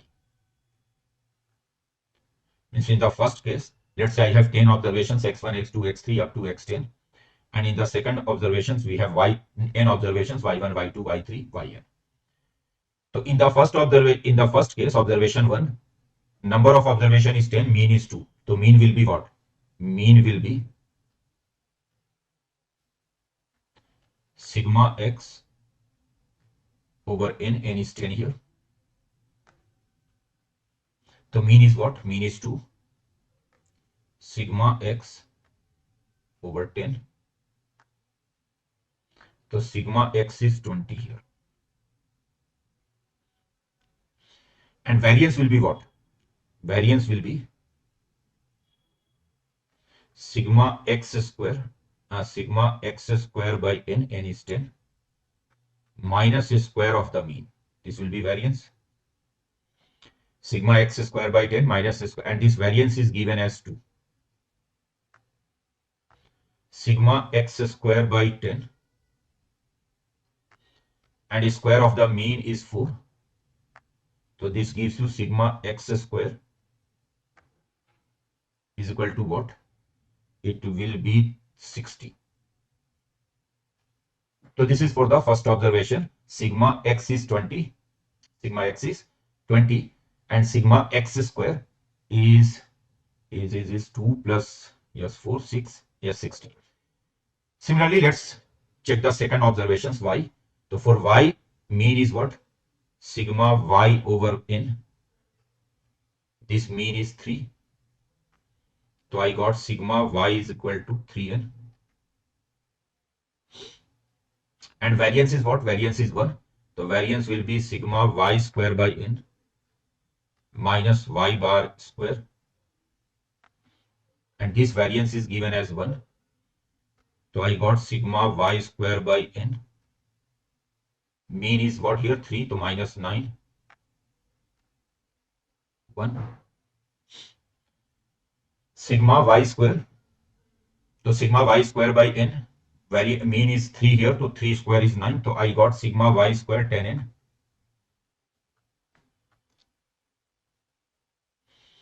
Now let's write the combined variance. So combined variance is given what? 17 by 9. 17 by 9.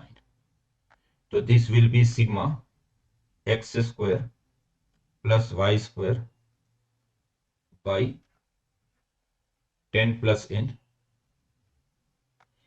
minus x bar plus y bar. No, it will be in fact here sigma x plus sigma y over 10 plus n whole square. Now let's solve it. So it is 17 by 9. Sigma x square is what? 60. Sigma y square is what? 10n over 10 plus n minus sigma x is 20. Sigma y is 3n over 10 plus n whole square. Now you will get a quadratic equation in n from here. And just solve the quadratic equation, you will get the value of n. And n is number of size, n is number of observation, so n should not be negative. So in case you are getting negative root of the quadratic, so just ignore it, just take the positive root. So when you solve this quadratic here, you can see here is 17 by 9. We got 60 plus 10n over 10 plus n, 20 plus 3n over 10 plus n whole square. So ultimately you will get this quadratic. And this quadratic gives you the positive value n is equal to 5. In fact, you will get two values, one positive, one negative. Just take the positive value, which is n is equal to 5.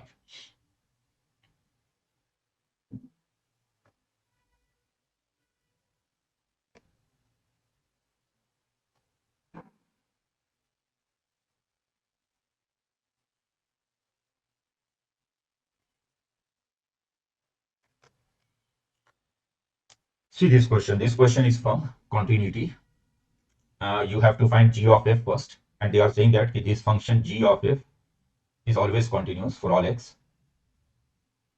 So g of f is continuous for all x. So what will be the value of a plus b? A plus b.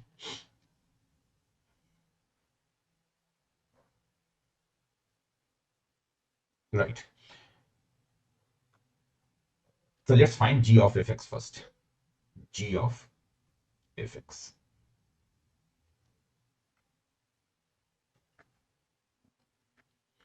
G of fx means here you are replacing x with fx.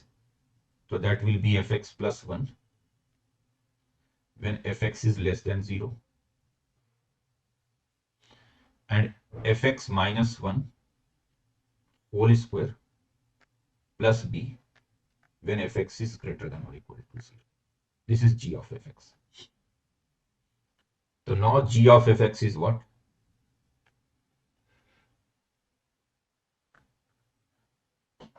So fx plus 1, see, fx cannot be negative, this rule. When x is greater than or equal to 0, fx cannot be negative. So fx can be negative only when I take fx is equal to x plus a, x less than 0.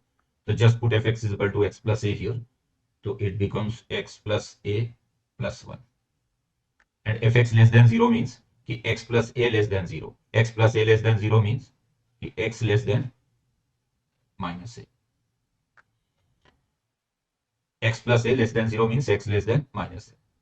Now here if I put fx is equal to x plus a, so I will get x plus a minus 1 whole square plus b. And here fx is greater than or equal to 0 means x plus a is greater than or equal to 0. So minus a less than or equal to x. And this rule is valid when x is less than 0. And if I take fx is equal to mod x minus 1 in the second one, so I will get mod x minus 1 minus 1 whole square plus b. And this is when x is greater than or equal. So basically this is g of fx. Just find g of fx very carefully. You will get this. And since the function is continuous for all x, so left limit at minus a, right limit at minus a, that should be same. Left limit at 0, right limit at 0, that should be same. So let's check at x is equal to minus a first. At x is equal to minus a, the left hand limit and the right hand limit should be equal. Now if I put x is equal to minus a, so left hand limit is 1. Left hand limit is minus 1, is 1 minus a plus 1.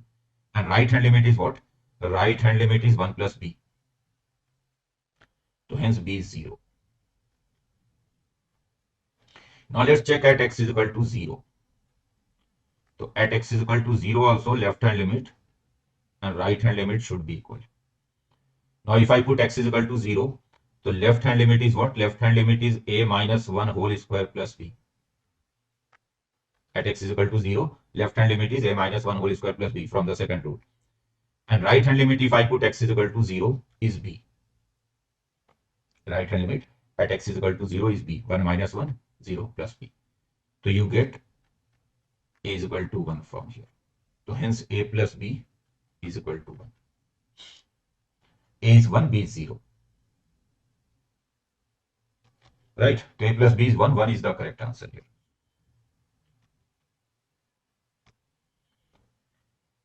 This is aptitude type question. So you have to observe the thing. There is no other way. Just observation is there. So you have to find the missing number here. What will be the missing number? So let's check it carefully. See, if you see the first number here, it is 1. Second number is actually 4 raised to 24 here. Third number is here 3 raised to 6. So what will be this fourth number? So see in every quadrant here base is 1, power is 1. Here base is 4, power is 24. Here base is 3, power is 6. So in every quadrant, actually base is the difference of these two numbers. And power is the factorial of the base. So basically in every quadrant, let's say these numbers are A and B. So base is difference of A and B and power is A minus B factorial. So actually your number is of this form, A minus B raised to A minus B factorial. A minus B raised to A minus B factorial. For example, here you have 2 minus 1 and then 2 minus 1 factorial, 1 factorial. Here you have this here. You have 12 minus 8, 4, 4 raised to 4 factorial. 12 minus 8, 4, 4 raised to 4. Here you have 7 minus 4, 3, 3 raised to 3 factorial. So that means here in this one, you will have 5 minus 3, 2, 2 raised to 2 factorial. 5 minus 3 is 2, 2 raised to 2 factorial. So it will be 4 actually. So the missing number is 4 here.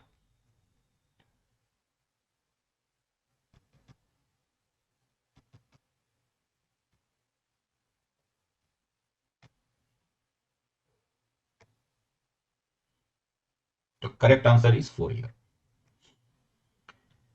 Let's see this question. This is based on hyperbola and circle. C is the curve whose locus is the point of intersection of these two lines. So first I will get the locus of the point of intersection of these two lines. So see, from this line, M is x minus 2. Right? And from this one,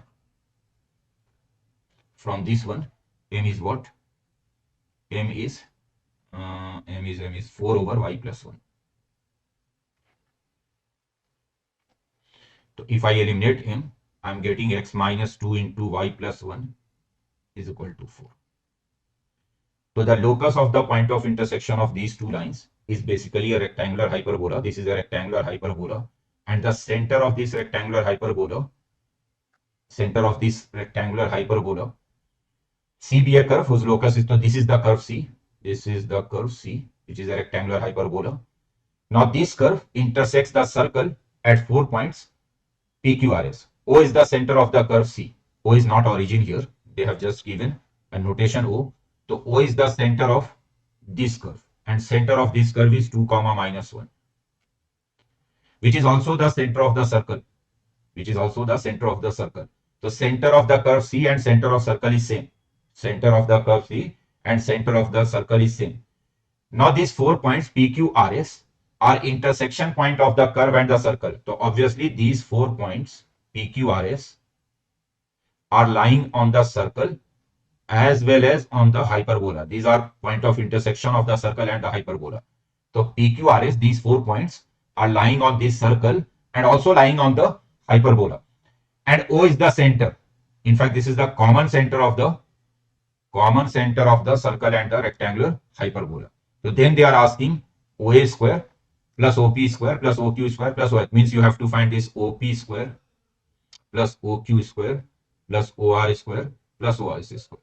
So you can see that you find OP or OQ or OR and OS. All of them are equal to radius of the circle. And radius of the circle from here is 5. So hence OP square plus OQ square plus OR square plus OS square. This is equal to, all of them are R, so this is 4R square. 4R square is 25. So 100 should be the correct option. right?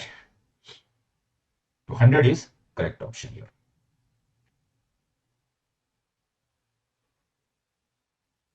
Great. So let's wrap up this video now.